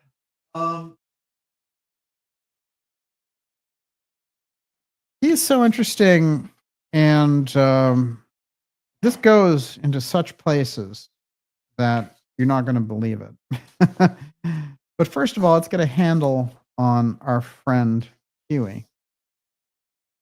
Huey, one of the first things I want to point out about him is when he was in World War II, he saw Foo Fighters. So let's get that on the record right away, according to his own testimony in interviews. But he ran a show called Opportunity Knocks, which was kind of like a mix of a quiz show with The Price is Right. Mm-hmm. And it was a big hit there for 2 decades or so in the UK. And very interesting because he ended up, even though he was born over there, he ended up living in Canada. And for many, many years, he did this show with a producer, this guy, Jess. And Jess, very interesting. They did the show together for 20 years and then suddenly had this huge falling out. And that's going to become interesting. But before all that happens, our friend here is driving cross country, and he's driving from California, where he's got an acting job, all the way over to Philadelphia, where he has this radio gig that he's going to do. And this is in July of 1947. Now, while he's on that epic drive, and that's a pretty mighty drive. How many miles is that? Maybe 2,500, something like that. And he's driving along. I know it's 3,000 from here to California. Mm-hmm. So to Philadelphia, it must be pretty similar. And while he's doing it, he had been a child performer and he'd been in movies and things like that. But it's really not until he gets that show that he becomes a big shot. So there's a talent show called Opportunity Knocks, which starts as a radio show and then becomes a TV show. But so he's up for this early radio gig after he finishes this movie. He's driving along, and what happens? He hears, as he's driving across America, UFO crash over the radio. Crash in Roswell, New Mexico. And he's, wow, this is something. It keeps him company while he's driving. He's taking all the facts in, and he's a radio guy. He knows this is going to be a big deal. And he's like, wow, an actual UFO crash. This is such a big deal. Maybe I can work that into my radio show. So he's getting these regular reports, and then he lands in Philadelphia. And he figures every newspaper is going to have this thing spattered across their front pages. And but just about a half hour before he's driving in, all the reports stop. He's not hearing anything about the UFO crash. He gets out and he looks for newspapers, starts talking to people. Nobody knows anything about it. He's like, this is really very strange. So he becomes befuddled about the whole thing, but passes it off and forgets about it. Well, oddly enough, many years later, our friend, investigator Stanton Friedman, is over there in 1978 in Louisiana, and he's getting interviewed by a TV station. And he hears about Major Jesse Marcel. And the producer of the show says, you're so into this UFO stuff, you might want to talk to the guy who actually held parts of a UFO that had crashed. And Denton Friedman can't believe his luck. He's like, what? And he gets the information and he contacts. That's how he makes the contact originally with Marcel, and how this whole story gets out. Because remember, This is incredible. it does not even come out in those 30 years in between. So our friend Stan gets this information. He gets in touch with Marcel, and they're talking about it. Marcel is not as instantly as open as he will be about the whole thing. He's giving him little pieces of it. But one thing that Stanton Friedman can't get out of him is when it happened. Like, what's the date on this? You know, Marcel is evasive about it originally. Doesn't give him the. And so somehow, through another researcher, our friend Stanton Friedman learns that Huey Green, in fact, had heard about this, and in a UFO magazine in 1956 described the entire story about driving cross country. And I've read his account. Very, very interesting. Now, somehow Stan gets a hold of him, and we get the date of the Roswell crash directly from Huey Green. So Huey Green is the one who puts the date of the Roswell crash, and he puts it right into that July 4th window in 1947. It's this character, this talk show, game show actor from the UK, who gives us the date, and that's how we get it. And then Friedman goes back, and he goes directly to Marcel. He's trying to get all of the answers out of Marcel, but then he's like, you know what? I'm going to check the newspapers to see if they had newspapers that reported this on the date that Huey Green gave me. And then he goes forward and he finds the newspapers, and so on we go. Microfiche. Now, that's how the date comes about. Well, let's find out a few other odd things about our friend Huey Green, shall we? Because he's such a pivotal figure here. Because if he hadn't been driving across, well, it would have been harder to substantiate the story for Stan. God forbid. Yeah, I mean, I know he was a dogged researcher, but would he have even abandoned the story if he didn't get the date and find the newspaper? It's a good question. So we can see Huey was very pivotal. Now, so he got mainstream popularity as a household name in the 1950s, and then he got a quiz show, Double Your Money, and so he was one of these characters along. And what's interesting is, as I mentioned, he has this producer, and he's married to a socialite in Montreal named Claire Wilson, and they have a kind of a very high end life. And he has a tendency to disappear on his own, which is one of those things that his family and his kids, just like. Oh, right. Didn't he have Christmas on Right. his He would own? go, yeah, he would go off on Christmas just by himself. So what happens basically is he has a big falling out with that producer, and his show goes off the air. Now, everyone always wondered what happened with him and this producer. So as it turned out, the reason that they had such a falling out is that the producer's wife had slept with Green. And in fact, the kids that the producer's wife had weren't from the producer, they were from Green. One of those kids was Paula Yates, TV presenter, and of course, famous through her association with Bob Geldof. All of these things. She'd die under unusual circumstances in the year 2000. And, there's a book there called Huey and Paula, which gives the dynamics between them and all the rest of it. But it's very interesting that it didn't come out until after he died, all of this. Now, that's his very unusual background. But what they figured out, because Paula Yates actually had the DNA test done and he was the dad, that he was in fact the grandfather of all of her kids. Now, I have the there's that picture. What do you think of that one? That's a perfect picture of Paula. Now, this is Paula Yates here, and I'm going to read some of Paula's background, and we're going to get into some of the kind of weird entertainment aspect of this, which is really off the charts. But I'm going to save some of it for the next episode too. But I'll say this in brief. Um, so she was born in Wales, of course. She started as a music journalist, and Right, she had a show called The Big Bed or something like that? yes, Or The Big Breakfast Bed. right. Thing. After the birth of her 2 daughters, Yates wrote 2 books on motherhood. She continued with her rock journalism, in addition to being a presenter, cutting-edge music show, The Tube. And she met Bob Geldof in the early days of the Boomtown Rats. Of course, Geldof knew the Boomtown Rats, but he ran all that Live Aid stuff and became the, Feed Africa through music guy. And he became a major concert promoter, organizer, and kind of a central guy in rock music. So they had a romantic relationship. She flew to Paris to surprise him while the band was playing there. Their first daughter, Fifi, was born in 83. After 10 years together, Yates and Geldof married on August 31st, 1986 in Las Vegas. Simon Le Bon of Duran Duran was the best man.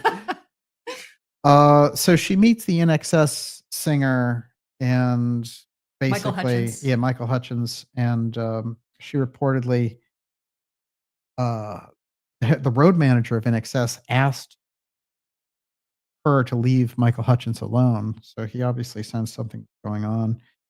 And then, can I chime in here for a second? Yeah, sure. So her whole shtick was she would interview people on a bed. Like that was her. So there's that episode is up there. You can watch it. Yes. Them and the sexual chemistry between them was incredible, very palpable, and the flirting was off the charts. So it's up there for everybody to see. Well, it's very strange, just in terms of numerology and dates. There's all kinds of weirdness throughout it all. It's on November 22nd, 1997, that Hutchins found it. And, this is an incredible shock and all the rest. But as a result of them getting together, of course, she has a daughter by Hutchins named Tiger Lily. And then,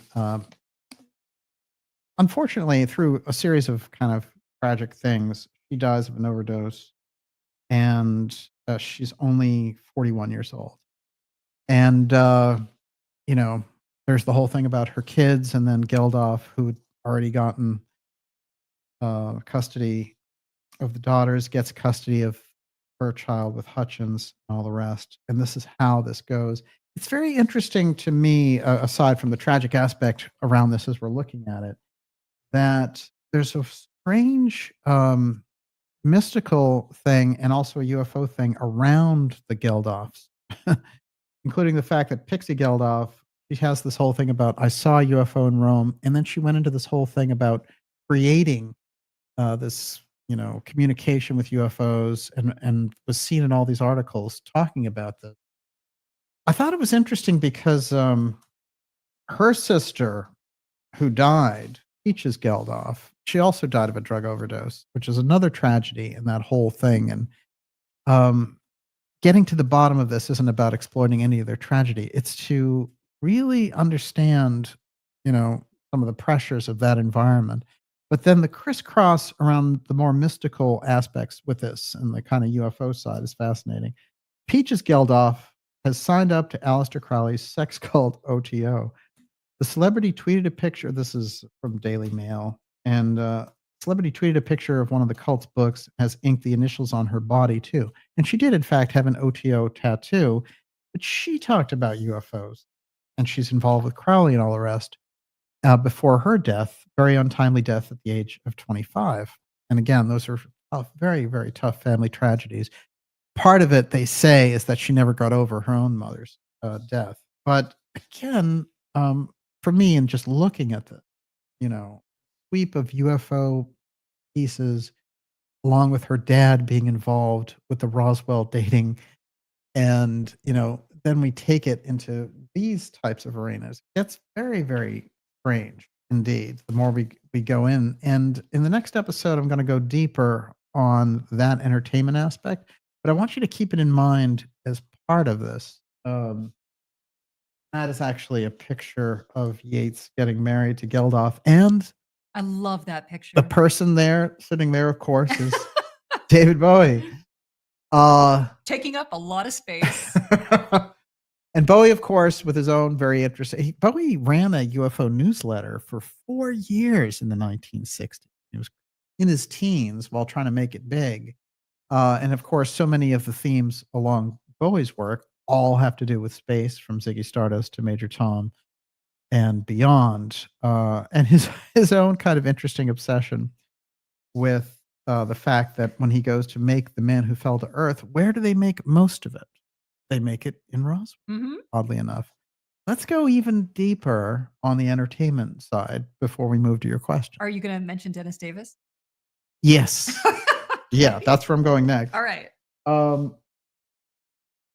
So we've got a very interesting drummer, probably one of the best drummers in history, Dennis Davis, who, if you listen to all the great Bowie albums like Scary Monsters, Young America, Station to Station and stuff, he's there. And it's really an incredible lineup. People like Carlos Alomar and others. And even though, there's different producers on the different albums, but they all come out fantastic. And that is, in fact, Dennis Davis, who was known to be this incredible kind of upbeat guy. And, Bowie loved having him on tour and everything else. Well, interestingly enough, when he passed away, Tony Visconti, who was one of the producers, and he really did the Berlin period albums with Bowie and Scary Monsters, just remarkable stuff.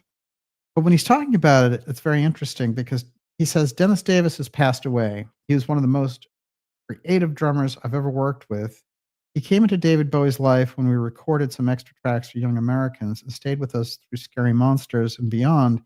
He was a disciplined jazz drummer who tore into rock with a jazz sensibility. Listen to the drum breaks on Blackout from the Heroes album. We had a conga drum as part of the setup, and as he made it sound like two musicians were playing drums. By Scary Monsters, he was playing parts that were unthinkable, but they fit in so perfectly. His sense of humor was wonderful. As an ex-member of the U.S. Air Force, he would tell us stories of seeing a crashed UFO firsthand by accidentally walking through an unauthorized hangar.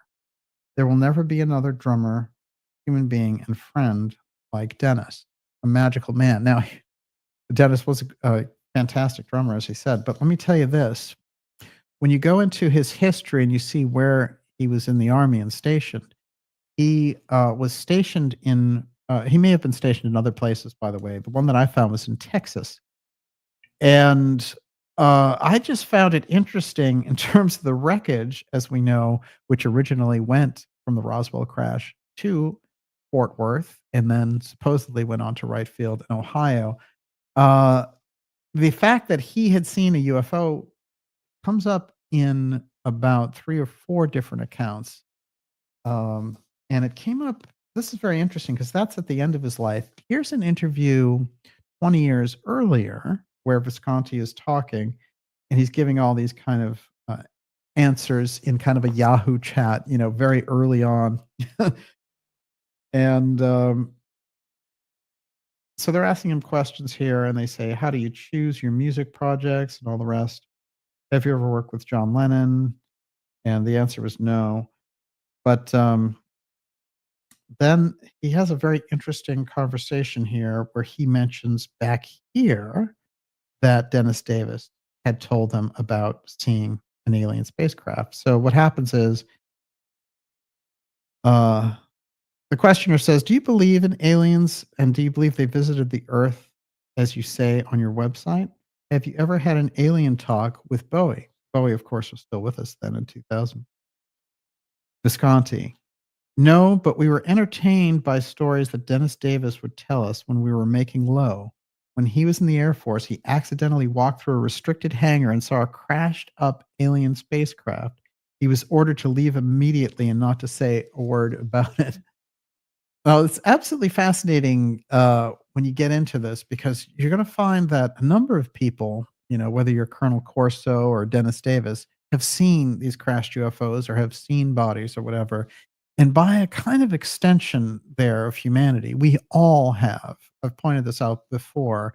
So it's kind of a shared experience at this point that we're talking about. So the idea of debunking it or saying that it doesn't exist is absurd. However, the nature of what it is that we're talking about, whether you're talking about something from another galaxy or something that's here or something that lives side by side with us in a separate dimensional reality, these become the crucial things then around this. But the Bowie thing on that and the Geldof connection with Huey Green and all the rest of it, and the fact that he was, Yates' grandfather. I mean, whoa, or Yates' father and their grandfather. Think about it. So you can see the Roswell thing has all these different earthquakes, and we're going to be bringing more and more of these earthquakes. No bigger earthquake than the fact that Boone, Detective Boone, was the same one who found the Oswald rifle and also ran the Foster properties for them, along with their incredible child placement business as well. And that in those orphanages, there were stories that we got from this whistleblower, Dorothy, about alien abduction. So there's something very major here in the crisscross of all of it. And we're going to get more and more into it. But before I go any further, Miss Olivia, I'm turning it over to you. Okay, let's start with David Termina. I found it curious that Eugene Boone's past is not just obscure, but his father was non existent. His father in law, however, was also from Pennsylvania, was listed as an employee of Lockheed Martin. Yes. Well, Boone Boone is very, very mysterious. Boone is an advertising executive at 22, and one of his principal clients is Jack Ruby, and they party together at 22. And it is, in fact, for Ruby that this whole thing that goes on with Sheriff Decker and all the things that happen around the Kennedy assassination, that he gets placed in the police force. And there's a few figures like Roscoe White who get placed in the police force just before the assassination.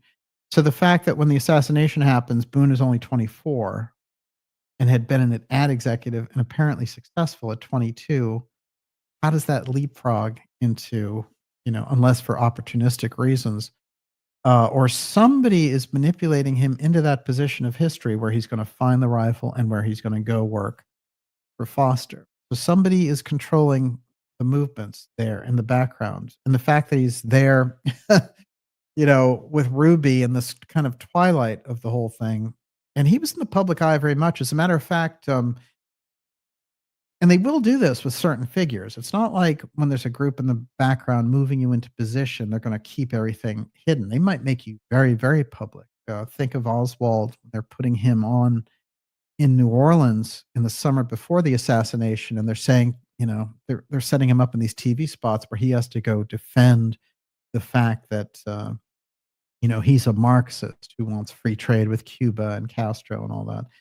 That whole thing, the minute they have the assassination, they can flash those pictures across everyone's TV screens and say, aha, he's a communist, even though, anyone who understands the case knows that he worked for Guy Bannister, and Bannister was ultimate right-winger who had started what? The UFO file for the FBI. So those are the real connections, in my opinion. But you can see on the surface, they can really put you in these positions. And in the 1980s, you've got Boone on TV defending the lone gunman story being part of the trial of Lee Harvey Oswald, which was a mock trial that was paid for by British television, where they had witnesses like Ruth Payne and all the rest of it. And it's interesting to me because they got the guy who had done this whole bamboozle thing during the Manson trial to try it and, convict Oswald as the lone assassin for TV. I thought that was interesting. Bugliosi, and Bugliosi was a complete psychopath. It's interesting. And he wrote this ridiculous, completely debunked book about the lone assassin. And, he's right up there with Gerald Posner on that front. But he's also, Bugliosi is a guy in Manson and Helter Skelter. He builds that whole myth of the thing instead of going into the deeper connections that somebody like Manson had, and how Manson had basically been, a product of this programming deep in the system. And there's some good information about that now. There's some really good books that have come out about it. But, this was a guy who was able to be part of the cover story. And by the time he gets into prosecuting Oswald in this mock trial in the 80s, where this British jury says, yeah, Oswald was guilty. He was a lone assassin. One of those witnesses that they call forward is Boone. And Boone has to hang out there with the Mannlicher Carcano and be like, yeah, this is the rifle I found. Even though in his own affidavit, he says, I found a Mauser. So something made him change. And this gets deep because this is a guy who's walking through history in the biggest presidential assassination moment in all of history, and also right into the control of the Foster properties and the Foster business, children's business, which is the biggest UFO case of all time. They were the ones who owned the Foster Ranch. So, you have to see that kind of pattern there and investigate it for what it is. That's where we're going with this. And that's why it's Roswell Reignited, because the whole thing is like, whoa, wait a minute. And of course, in the first episode of this, we went into the whole story of Robert Vinson, who was a sergeant who had got on this plane that was a C-54, and he saw the Oswald double get on it. This was the day that President Kennedy was assassinated. This plane that he got on before Oswald got on it was redirected from where it was headed when he worked at NORAD, redirected back to Trinity River outside Dallas.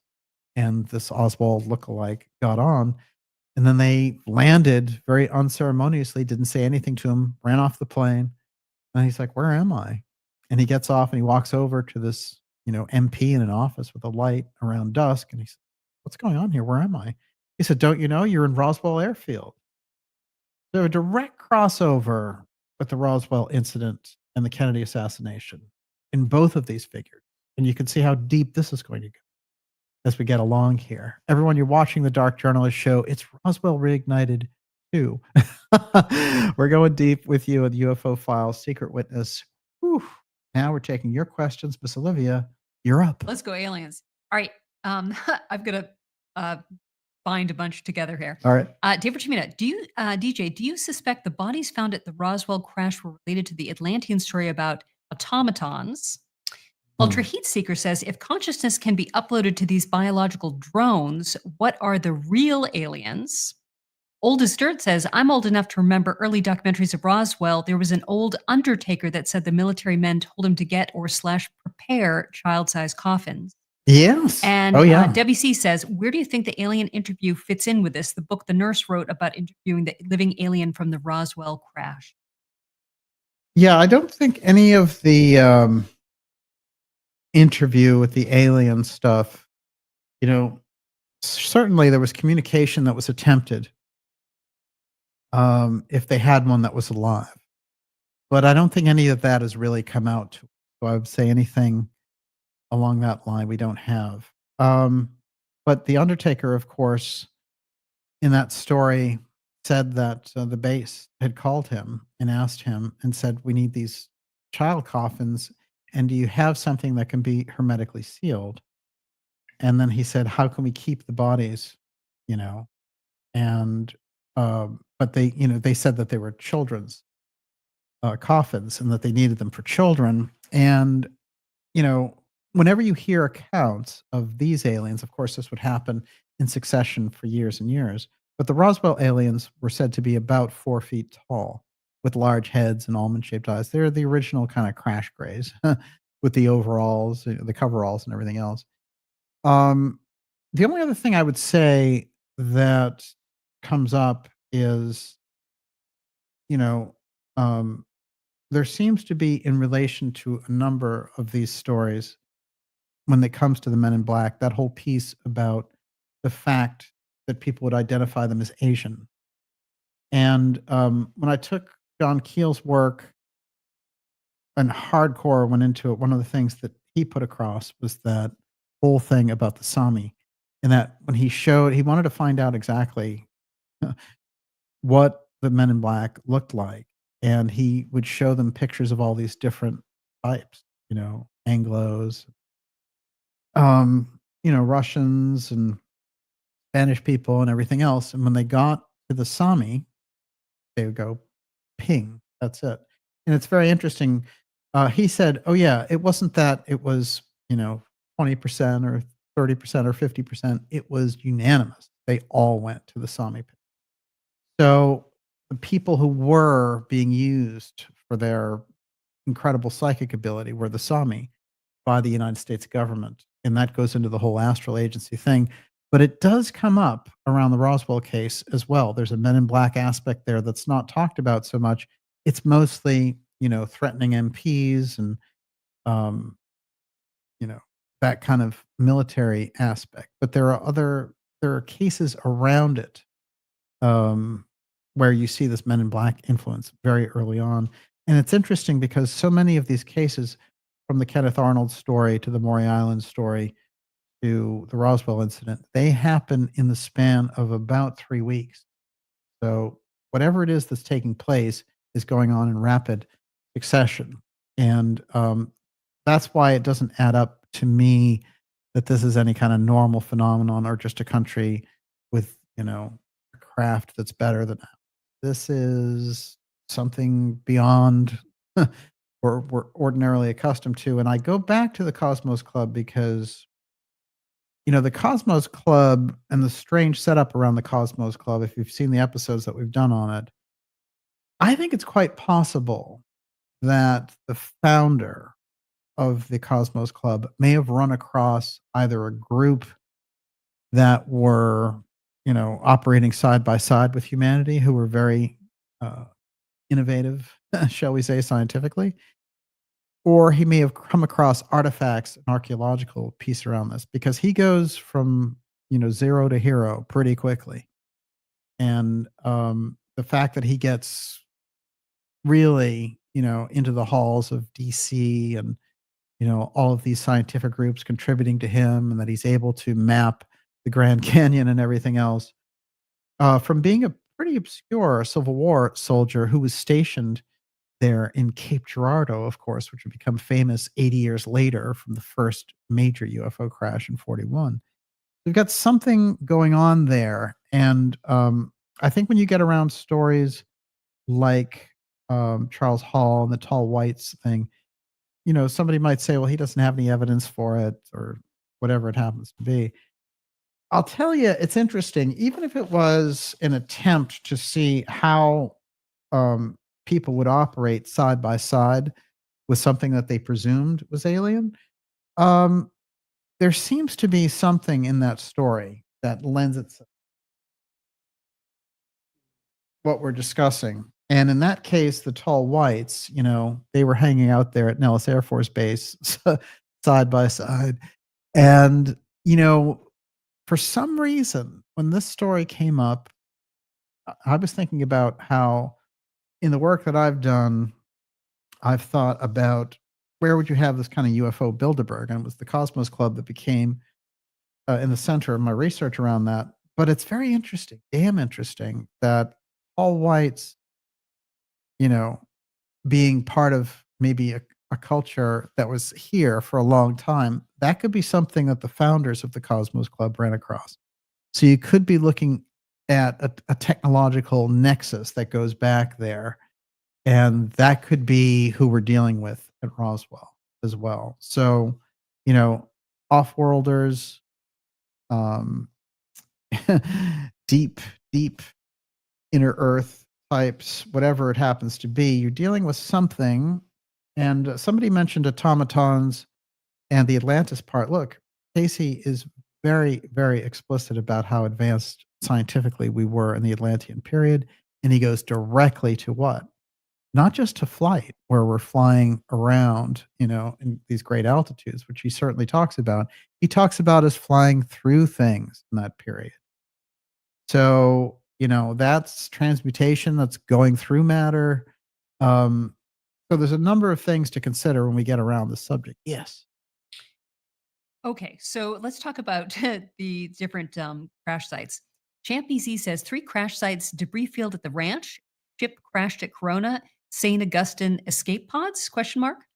Ryan Perella says, DJ, do you have an idea of how many miles outside Corona is from the ranch site? Within 5 to 10 miles or less. Corona is a pit stop town today. And Rebecca Romale says, what about all of the land bought by Ted Turner's organization?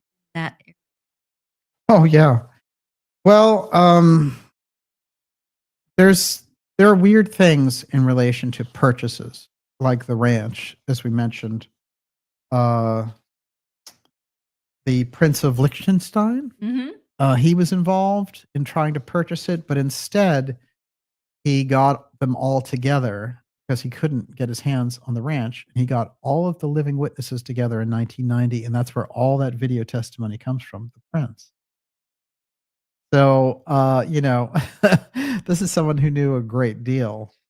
Um, well, we get into really interesting territory when you talk about the crash sites. But I will say this, which is what it sounds like is Foster Ranch is the main site where the major part of the ship, the large aspect of the ship goes. And then it looks like the shuttlecraft goes on.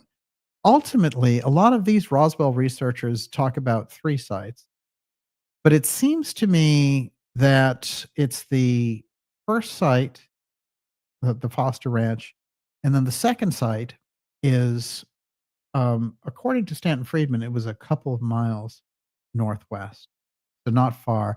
And that also comports with the idea that um, the kid that was with Mac Brazel said that they went and they came up to a ridge and then they saw the craft. So they were in his general area there. Right, because they walk there, right? Is that deep?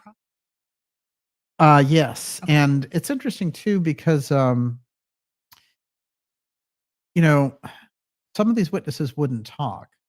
So that also gets us, some of them have held on to so much of this information. But what we do hear is, you know, it seems like that second site was close by, and that's how somebody like uh, Marcel was able to see the bodies in relation to all this, because he saw the first site, and then when he got to the second site, boom, he saw the bodies arrested.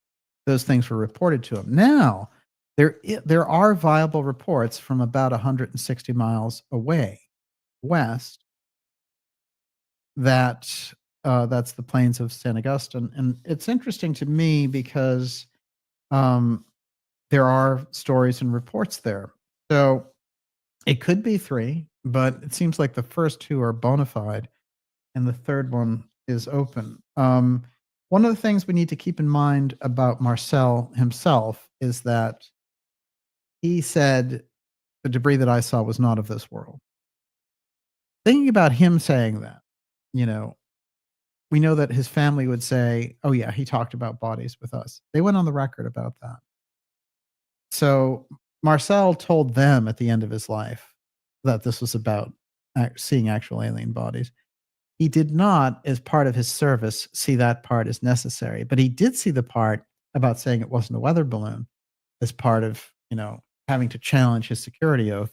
And what he says is, I sat on it, for 32 years. And, um, you know, as an intelligence officer, there are still things I won't say because I'm standing, and defending my country. So whatever it is that he's getting at, it seems to be what they presumed when they saw the bodies was they're alien, and that's the thrust of the problem with the Roswell case is they have a problem on the government side. And what they tried to do really was whitewash the whole thing so everyone would forget it, and anyone that would remember would be threatened out of it. And ultimately, people were bought off, frightened, threatened, or ex-protect over. So, but I do think it's interesting in the case of Ramey. He thought so highly of Marcel, and he had him fly the debris directly to him. They had worked together, after all, in nuclear tests in 1946. when there were only a few nuclear weapons. So they were kind of at the top of the secrecy chain, and they regarded Marcel as at the very top of that. And the whole nonsense about play along with the weather balloon and all the rest was literally just for show. Now I have audio from the brigadier general that I'm going to play, and it's just a little tiny clip, but I think it'll put things in perspective. What do you say? Everyone, you're watching the Dark Journalist show deep tonight on all of this. And see.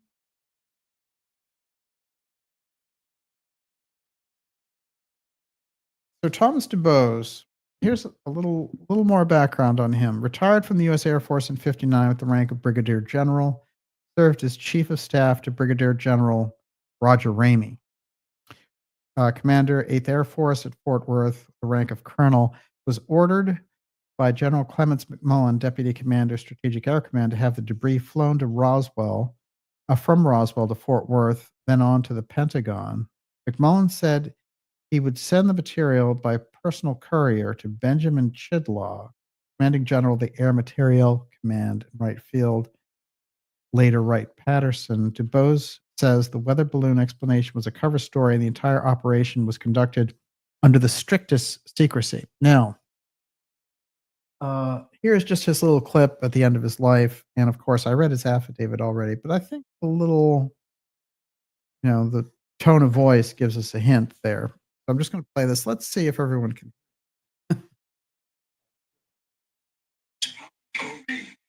You are not to discuss this, and this is a point of which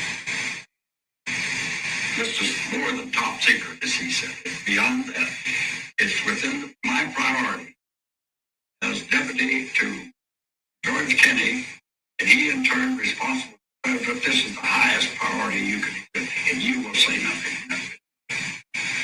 And Jesus, that's in the commander-in-chief, and you forgot about it. So that's pretty explicit. What he says, in case you didn't hear it, is that McMullen said, you're going to go along with this cover story. You're never going to talk about this. It is not only top secret, it's beyond that. Okay. It's the highest secret that we have. So that means all the nuclear talk, all the rest of it, what they found at Roswell was the top. And he said, I answer directly to George Kennedy, who is at the pleasure of the president, meaning you are, dealing with presidential decree here. You can't say anything about it. You have to go along with the secrecy story. And he also, in his testimony, says, it definitely was not anything of this earth. He feels that way. Marcel feels that way. So, that's pretty compelling testimony from the top branches of government and guys who at the end of their life wanted to be honest about this. And I think we need to look at Roswell differently. It's been played through the system. They've played it hard and squeezed so much out of it. But in truth, the facts are that, Marcel was the agent on the spot, and it was the rancher who came to him through the sheriff. And it's very interesting to note that the sheriff was intimidated. The sheriff had part of the metal because Brazel had left one of the boxes of the debris with him. And he had done all the weird tests with it and floated it in midair and all the rest of it. And then, according to his daughter's account, these MPs came and threatened him, pushed him around, bullied him, and freaked him out. So much so that his entire life goes down the drain after this incident. And he was a very popular sheriff. He was well known. His wife was very popular. And he was popular with the Hispanic community there. Very interesting because they make him, as part of the cover-up, which he didn't want to do, go and basically lay the threat out there to the Hispanic community, because he was such a trusted figure that you can't say anything about this no matter what. And then they hold him over like they hold Brazel over at the base. They want to see him after the whole thing. And his wife was very clear that she thought that they shot him full of something. He was never the same again. So he was freaked out, one, but two, they did something else to him. And then when he came back, he was never quite right.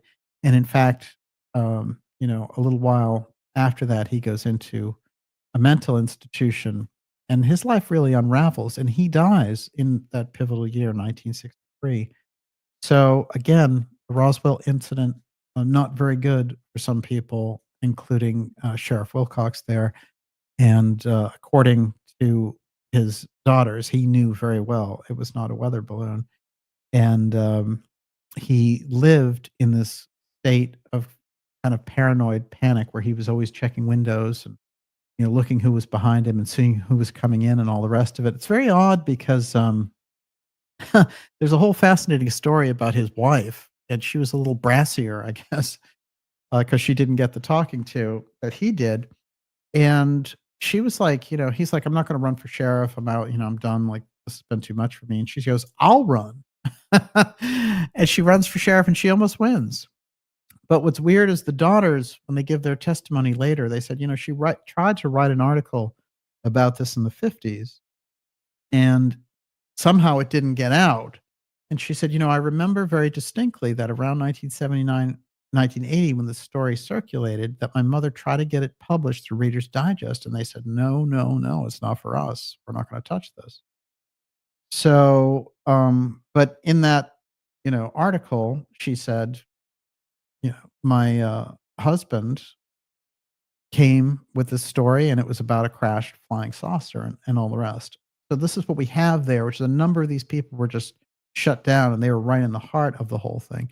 And on the military side, all you had to do with your brigadier general and all the rest of it is invoke the president, and that's that. So that's how Roswell got covered up. One of the interesting figures in all of it that I found, I was listening to his wife speak out, and she only came and spoke out fairly recently.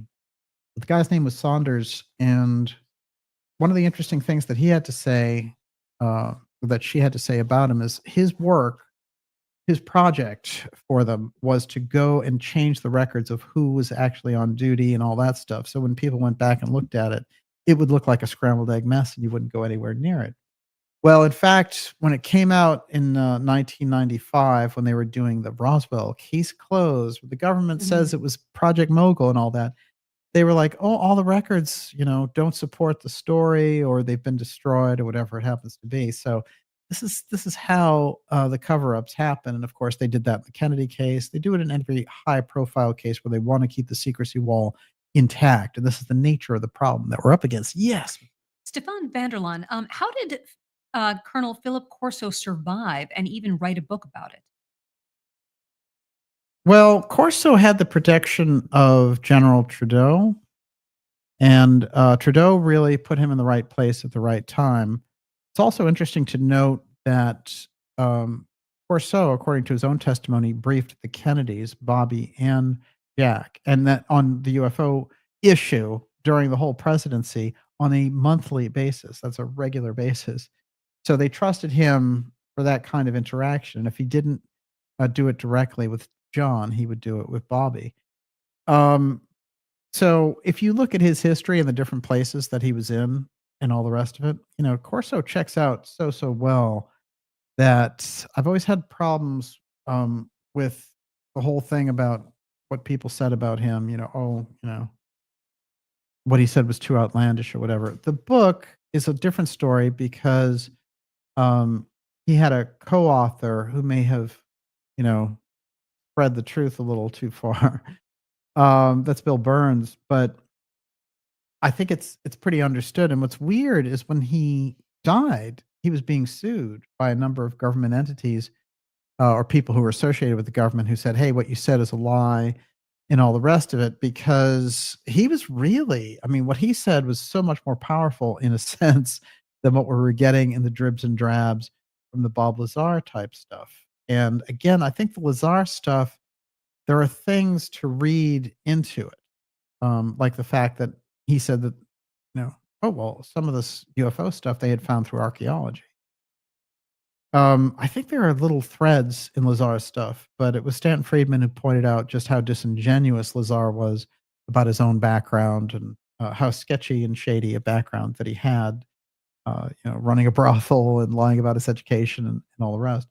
So, He was used in that sense. Um, but I think it's interesting that it all comes up just as the Roswell people are really bringing maybe an impeccable case that could not be denied. And so that by the time you get to the mid 90s, you've got the Air Force saying, no, they were Project Mogul balloons. And by the way, we had crash test dummies. That's why people saw aliens. Once they went to that, if you really look at that, you can see, oh, they're trying to cover up aliens.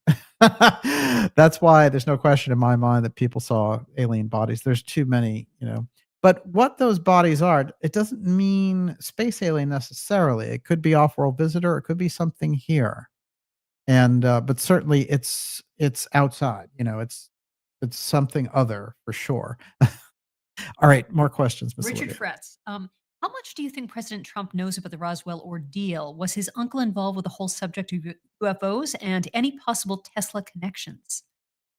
Well, it's interesting because his son, Don Trump Jr., did a great job. Did a great job asking him that question. And it's funny because what Trump has a weird gleam in his eye when he talks about Roswell, and he says a lot of very interesting things happened at Roswell, and people would really like to get those answers. I think Trump knew a lot about the UFO file going in because of John Trump. So John Trump, what we put on the record that wasn't there on the record, is that John Trump was the protege of Vannevar Bush. Somehow that has escaped people.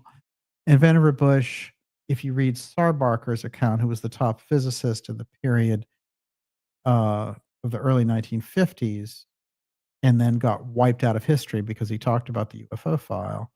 Sarbarker said Vannevar Bush ran the UFO file and then passed that honor along to these different MIT presidents like Carl Compton. But that's how it ran. So if you have the top UFO guy in the country, Vannevar Bush, and his protege is John Trump, you could presume that John Trump knows a great deal about the UFO file. The fact that he's put in this position of reviewing Tesla's work by Bush, by the way, means, he understands a great deal about that world. John Trump is more important than we understand also. They still try to portray him as, he was this great professor and a meek guy and all the rest of it. He rolls into Paris, the liberation of Paris with Eisenhower. That's how important John Trump is. So John Trump, his history, we still don't have the whole picture on that and how much it plays into Trump's own kind of power play in all of it. What I would say about Trump and the UFO file is he's made a series of moves from the Space Force and through various different things to pull that UFO file back under executive control, which is what President Kennedy did. And President Kennedy's efforts are even more blatant through telling NASA you can't have two space programs. What is this other Blue Gemini thing? And what I wanted to mention earlier is that in the Wall Street Journal article, Yankee Blue comes out as the UFO program that they haze people in these counterintelligence circles with. Look, we put Blue, the program, on the record in 2023. It's just on the record. And then a year later, the government comes out and says, oh, yeah, we had Blue, through Kona Blue. It was a crash retrieval program, but we never did anything with it. So we put it out there a year before the government responded to it. And that's when, we had all the counterintelligence people coming to us and being like, hey, gee, you really do great work. How'd you find out about that Blue thing? And there's a deep story with it. What's interesting is Blue is the umbrella. Yankee Blue, this is another piece that they're bringing forward there. And they're saying, that's a program that they use, and they show them fake UFO videos in order to haze them into being a counterintelligence officer. The genuine program in the UFO file in the United States government is Blue, BLUE. Okay, we put it on the record. We've told you about it. They've let out a little bit of it, and we need to get our heads wrapped around that, because when I did the JFK Blue documentary, none of that stuff was out there, and he was dealing with it. That's where Blue Gemini comes from. So if you want the root, the heart of the UFO file, the designation is blue. Start there. Yes. David Termina, General Craigie is the Tesla connection with Roswell, not to leave out Apollo astronaut Edgar Mitchell from Roswell and worked for Reagan hunting Oh, yeah? down death ray technology. Well, there's that weird, thing that we put on the record about Bruce De Palma. This is interesting because, brother of Brian De Palma, the famous director, but Bruce De Palma is very deep in that Melchizedek backyard with Brother Sunburst and all that. Working with him for 7 years. That's a long time,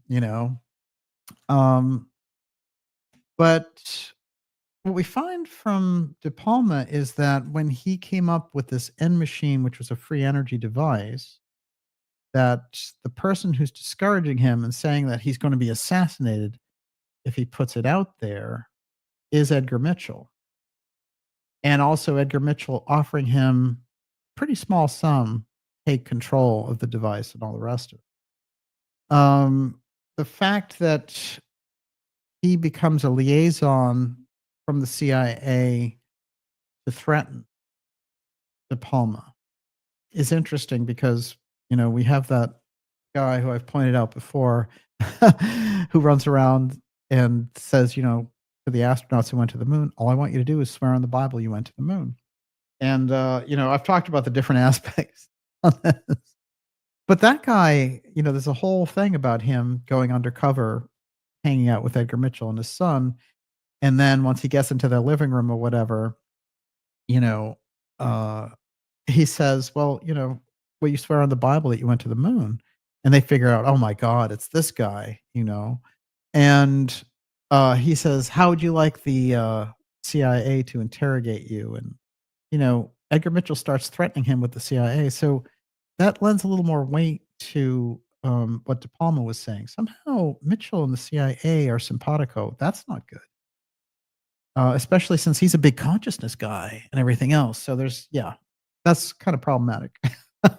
Everyone, you're watching the Dark Journalist Show. Roswell Reignited 2 is our special episode for you. We're answering your questions here. We're going to go about another 10 minutes with you. UFO file, secret witness. We've delivered it all tonight. Roswell Reignited is powerful information that's going to bring forward two major streams of history, the JFK assassination and the Roswell crash together through facts. And we're putting facts and new facts into all of this as we have put tonight and in the other episodes. What I want you to do is contemplate about if this really, if we really get the gist and get to the heart of it, you're going to be able to figure out what's going on in the control system with the Roswell crash on one side and the JFK assassination some 16 years later, and it's still operational, this symbiotic piece between the two and the cover-up ever after. Of course, the JFK file being, right in the heart of the mix with the UFO file and the assassination through the connections with Berkner and in other things, that we've already put on the record. This Roswell Reignited piece is explosive. That much I can tell you. And it opens up and opens up. And I've been fortunate not only to find the right angle for research, but also with the help of a whistleblower around it to be able to open some of that up. And I hope to introduce her to you, Dorothy, soon. We're still working on that. Somebody with a very high profile job. And we're trying to figure out how to bring her out. Yes, Miss Olivia. Robert Ayala. Could the sighting that Kenneth Arnold had a few days before the Roswell crash, being a Horton Brothers prototype using an exotic propulsion system, be the real cover-up? Oh, I think that whole thing about Horton is interesting, but I think in the final analysis for what Kenneth Arnold was saying about its speed, its maneuverability, the chain of it, and all the rest of it doesn't add up. I've read different reports of people trying to compare the two, and the Horton wing was actually wood, so the fact that this stuff was reflective metal that Arnold saw, it doesn't sound like you're talking about the same thing. But I think it's an incredible innovation of what was going on in the period. So that needs to be, we need to be thinking about that. And I think that even Corso himself mentions that, they had thought, it's very interesting because he goes deep on it. And what he says is, what we figured to ourselves was not that the Nazis had the technology, but that they had a jump on redeveloping the ET stuff before we did. So instead of it just attributing it, to Nazi technology, he was like, "Oh, it's Nazis redeveloped it, and then we got our hands on it." So there is this whole thing, and then how much of it, and how much of what we have accomplished is through redeveloping and working with that UFO file material. There's something deep involved with it, and what I've put on the record in relation to this is about apothea and the effect over and over again, the reality distortion physics that are involved, the RDP. All right. If you want NHI, forget about NHI. That's something that the CIA came up with. Try RDP. Reality distortion physics. All of those UFO cases involve some kind of reality distortion. Missing time is the very heart of the whole thing. So this is the thing that has maintained that rule of secrecy on the top. Yes. That's interesting. Ultra Heat Seeker says, I need to understand why they would hide free or very cheap energy. Control, greed, ignorance? Tim Houston responds, maybe because the technology can be weaponized. A lot of reasons. A lot of reasons. Look, just like you have those Kennedy death lists, if you get around the free energy, so-called free energy, breakthrough energy developers, there's a long list of guys who have these suspicious deaths. And so much of that is a result of their work because it upsets business interests. It upsets their version of society, and if they run across something that looks, overstimulating to the economy that they've set up, that breaks their stranglehold on the whole thing, their monopoly, then you find yourself in a totally. This is the reason, the very heart of why they're trying to roll out some of that X tech now is, they wanted to do it with the UFO threat story. But they're in that position because they see the incredible profit potential on their side as well. So if they can control that moment when we adopt something else, then they're home free. Although they've been working on it in the background for 80 years at least, with our money, with our trust, and all the rest of it. And now they just come out and privatized it. Hey, we've got space, even though you paid for it through NASA and everything else. We just didn't let you in on it. This is the nature and why the concept of the secret space program is so important in the grand scheme of things, is to understand what happened between the last time we went to the moon, 1972, and the period that we're in, where we still haven't gone back with a manned mission since then. We're supposedly going back with Artemis in, it's supposed to be last year. Now maybe it's this year. But no question that if you lay off for 53 years, there's a reason. And my guess is they've been ongoing in the background. It just hasn't been part of the public so discussion. I'm going to have you tie it all together. I understand putting into words is a little difficult, but it's consolidation. Yes. It is sucking up all the resources Oh, yeah. to the top. It is a one world government and a technocracy, and that they're at a point now where they can literally afford to implode the Western nations' economies and then roll out a whole other system. Can you talk about this? Well, there's no question. Their idea of a reset is total consolidation. And there's different avenues, different ways to get there. Some of them are riskier than others. The COVID scheme was risky. And yet they got a lot of traction, right? And yet at a certain point, it was non-tenable. It was an untenable situation. Too many people had wised up. But they got incredible results as a result of it also. But I've always said that if you felt that the COVID op was something, just wait till the UFO threat op kicks in earnest. Because the whole thing about a sky event, a threat, and all the rest of it, continuity of government calls into play all of the underground aspects.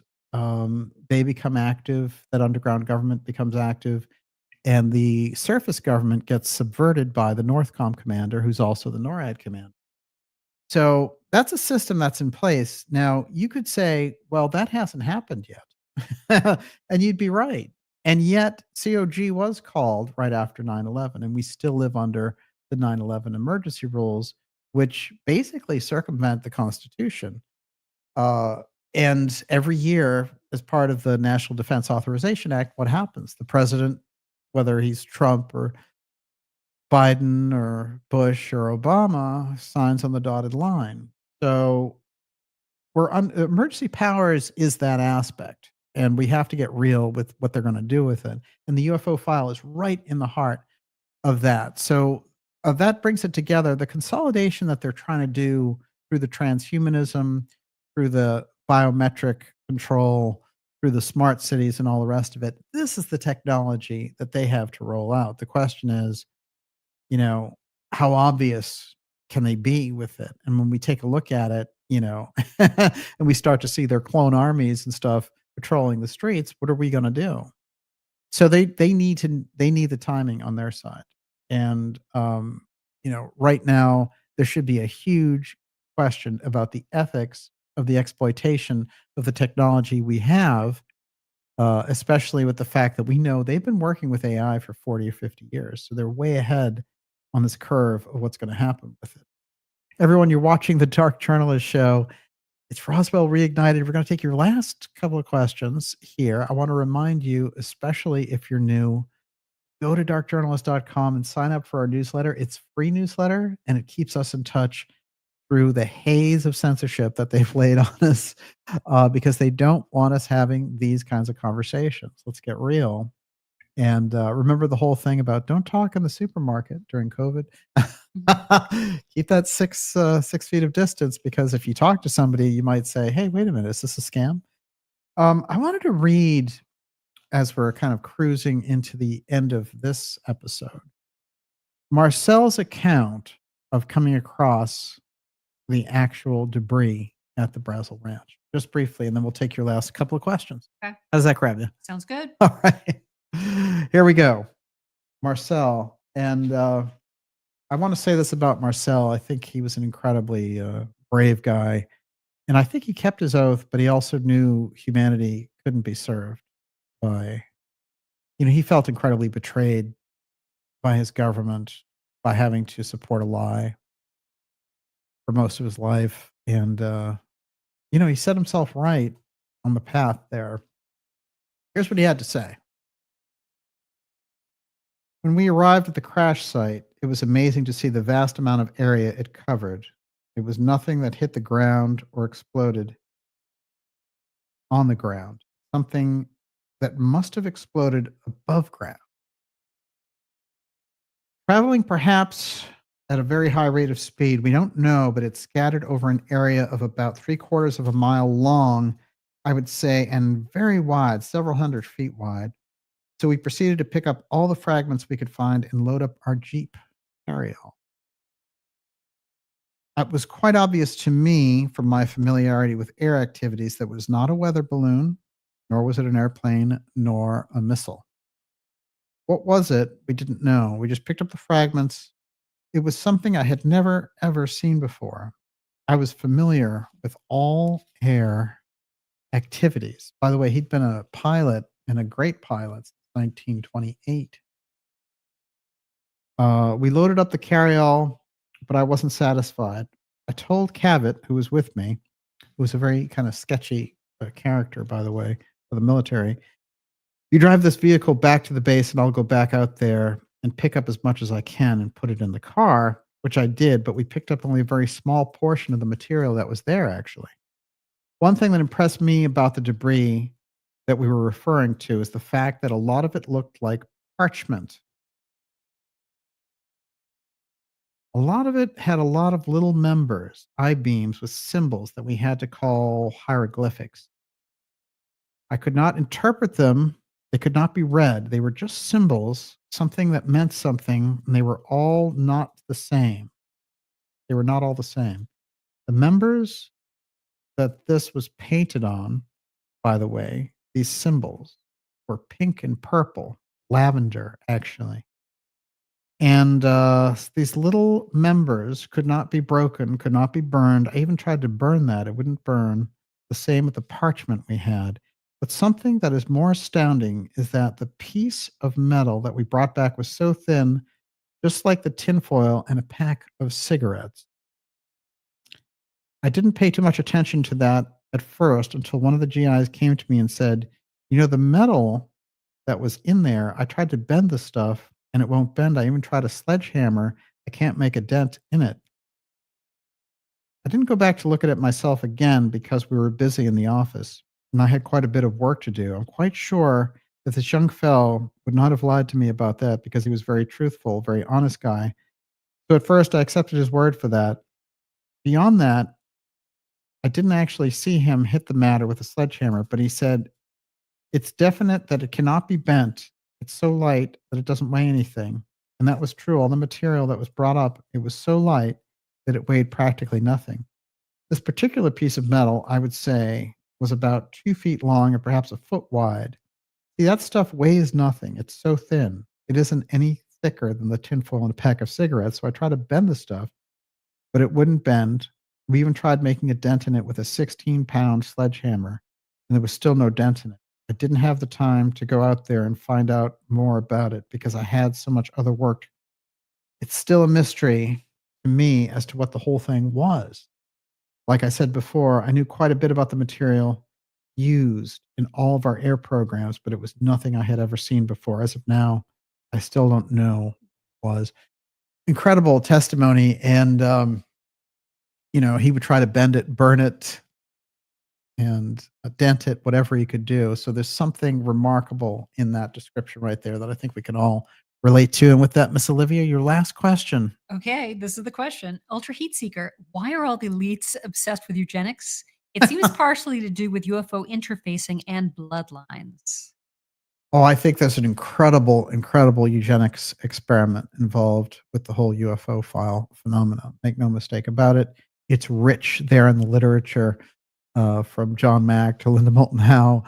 And on every different level, there seems to be this program that's involved. And by the way, this comes up in an episode that we have coming up relating directly to this Roswell Reignited piece. And that has to do with some of the abductions that took place in the foster centers. So,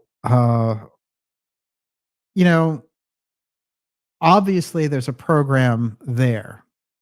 And the eugenics program is to make a supreme human on one hand. There could be something else about dominating humanity through their own DNA. There could be something very ancient involved with this, of course. So it's at the very heart of what we're talking about with the advanced technology. Yeah. I mean, it can also have to do with rebellion against God and wanting to be gods. Yes. Oh, yeah. Excellent point. No question about it.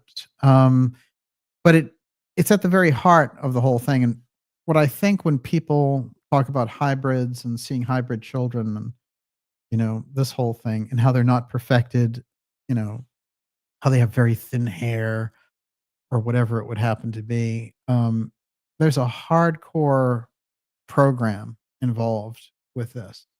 So whether you want to attribute that to some kind of an alien interference or advanced human groups or elite human groups working around the scientific end. Look, we've had people in our own regular identifiable historic stream who were deep into eugenics.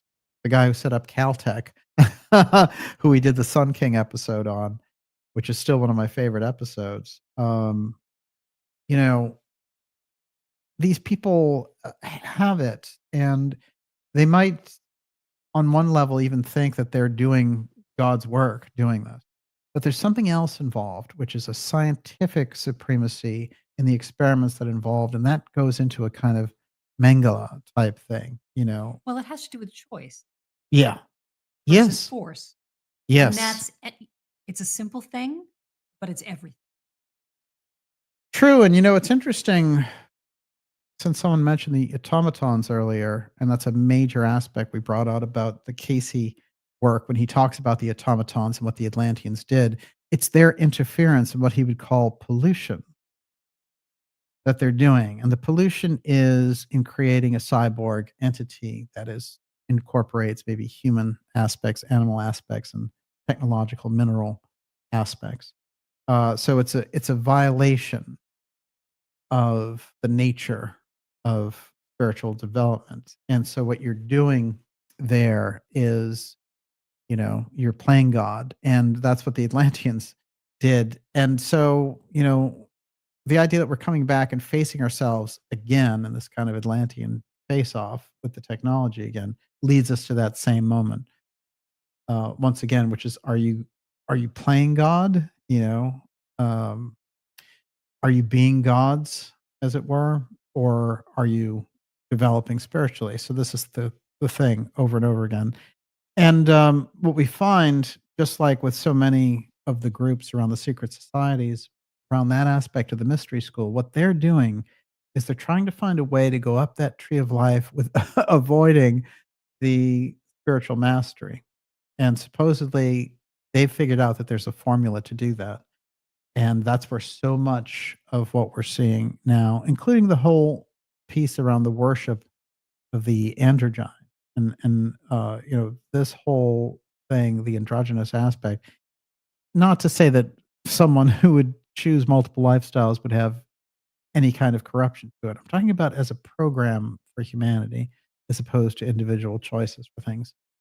But what I'm trying to get at is, on their level, the very top of that system gets around of the kind of spiritual answer, and you subvert the tree of life, in fact, when you go from developing through that animal aspect to the spiritual aspect by just focusing on the mineral aspect. And that has to do, that'll bring us into a conversation around Kabbalah and the tree of life.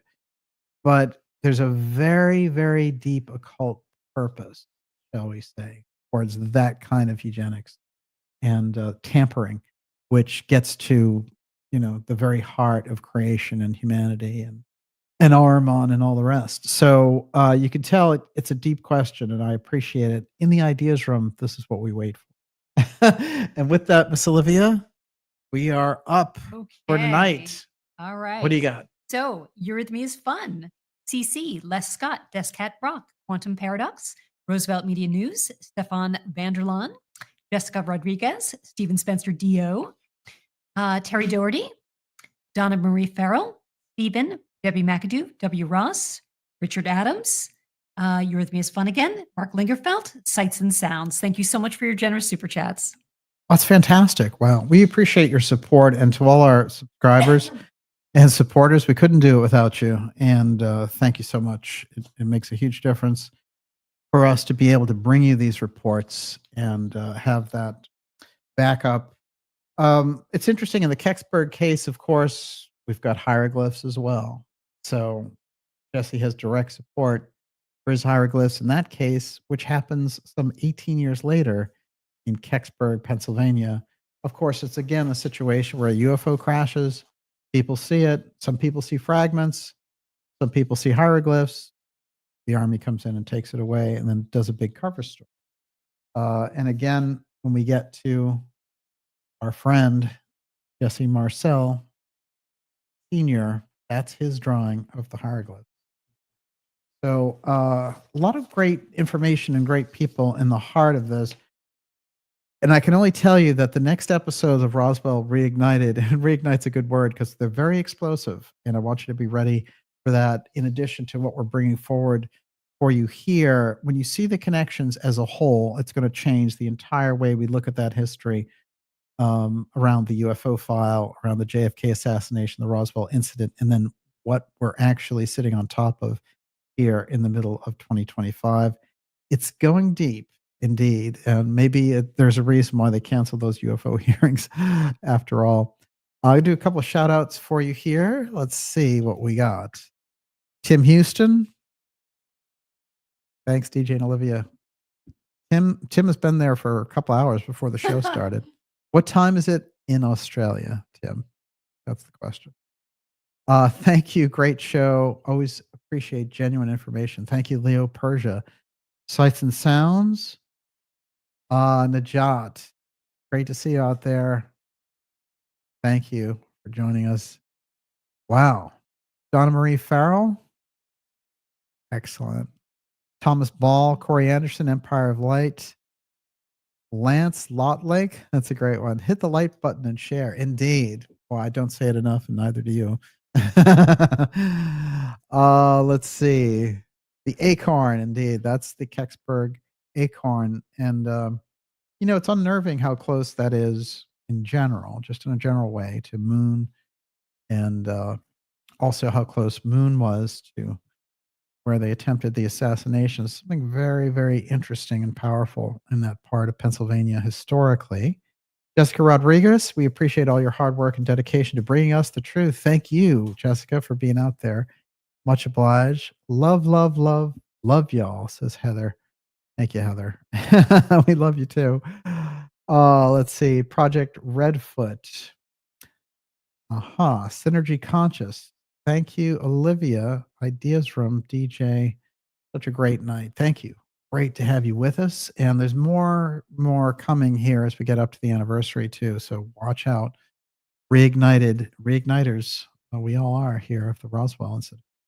And it's a deep incident. You can feel anything, I suppose if someone is on that energy work trail, they can feel this thing coming off of Roswell. There's something very powerful that happened there. It's 1:23 in Melbourne, Australia. Wow. Okay, that gives us some idea. Fantastic. Knifey. Burn folks. Excellent. Thank you, DJ and Miss Olivia. You're both legends. Thank you. Cool show. Great intel. Wow. Turning my lead into gold, says Green Bird. Excellent. What else we got? Bye bye loves. Indeed. Hello, Space Boy. Bye bye love. Let's see. Always be a lover of truth. Indeed. Able bodied. Absolutely. Could not agree more. Corey Anderson. Great show tonight. Thank you, Daniel and Olivia. Amazing. Thank you, sir, for joining us. We appreciate it all. Wow. Great ideas from out there tonight. I know Kate's out there. It's great to see you. And let's see. Antoinette George. Excellent. Tina Boric. There you are. Thank you, Tina. Wow. Fantastic. I know I had another Bowie picture with Dennis Davis out there, but it'll have to wait till next time. Everyone's so great to see so many of you out there in the ideas from tonight. We'll be back with you next week, gearing up with that whole July 4th weekend. And of course, the 78th anniversary of Roswell. And this is going to be stunning information coming forward. I mentioned we have Walter Bosley coming up, and Walter was in the chat tonight. Very exciting work that he's been working on. We're going to get to the bottom of that. And Gigi Young also coming up in July. Whew, fantastic. Watch out. July is going to be incredible. It's going to be hotter than July. And we'll be going deep, deep with you. So before we go, of course, it says end broadcast, but it never really ends. And never let it be forgot. Once there was a Camelot. And there could be again. Keep your eyes on the prize, as it were. Thanks so much, everyone, and we'll see you next week. God bless everybody. We're out of here.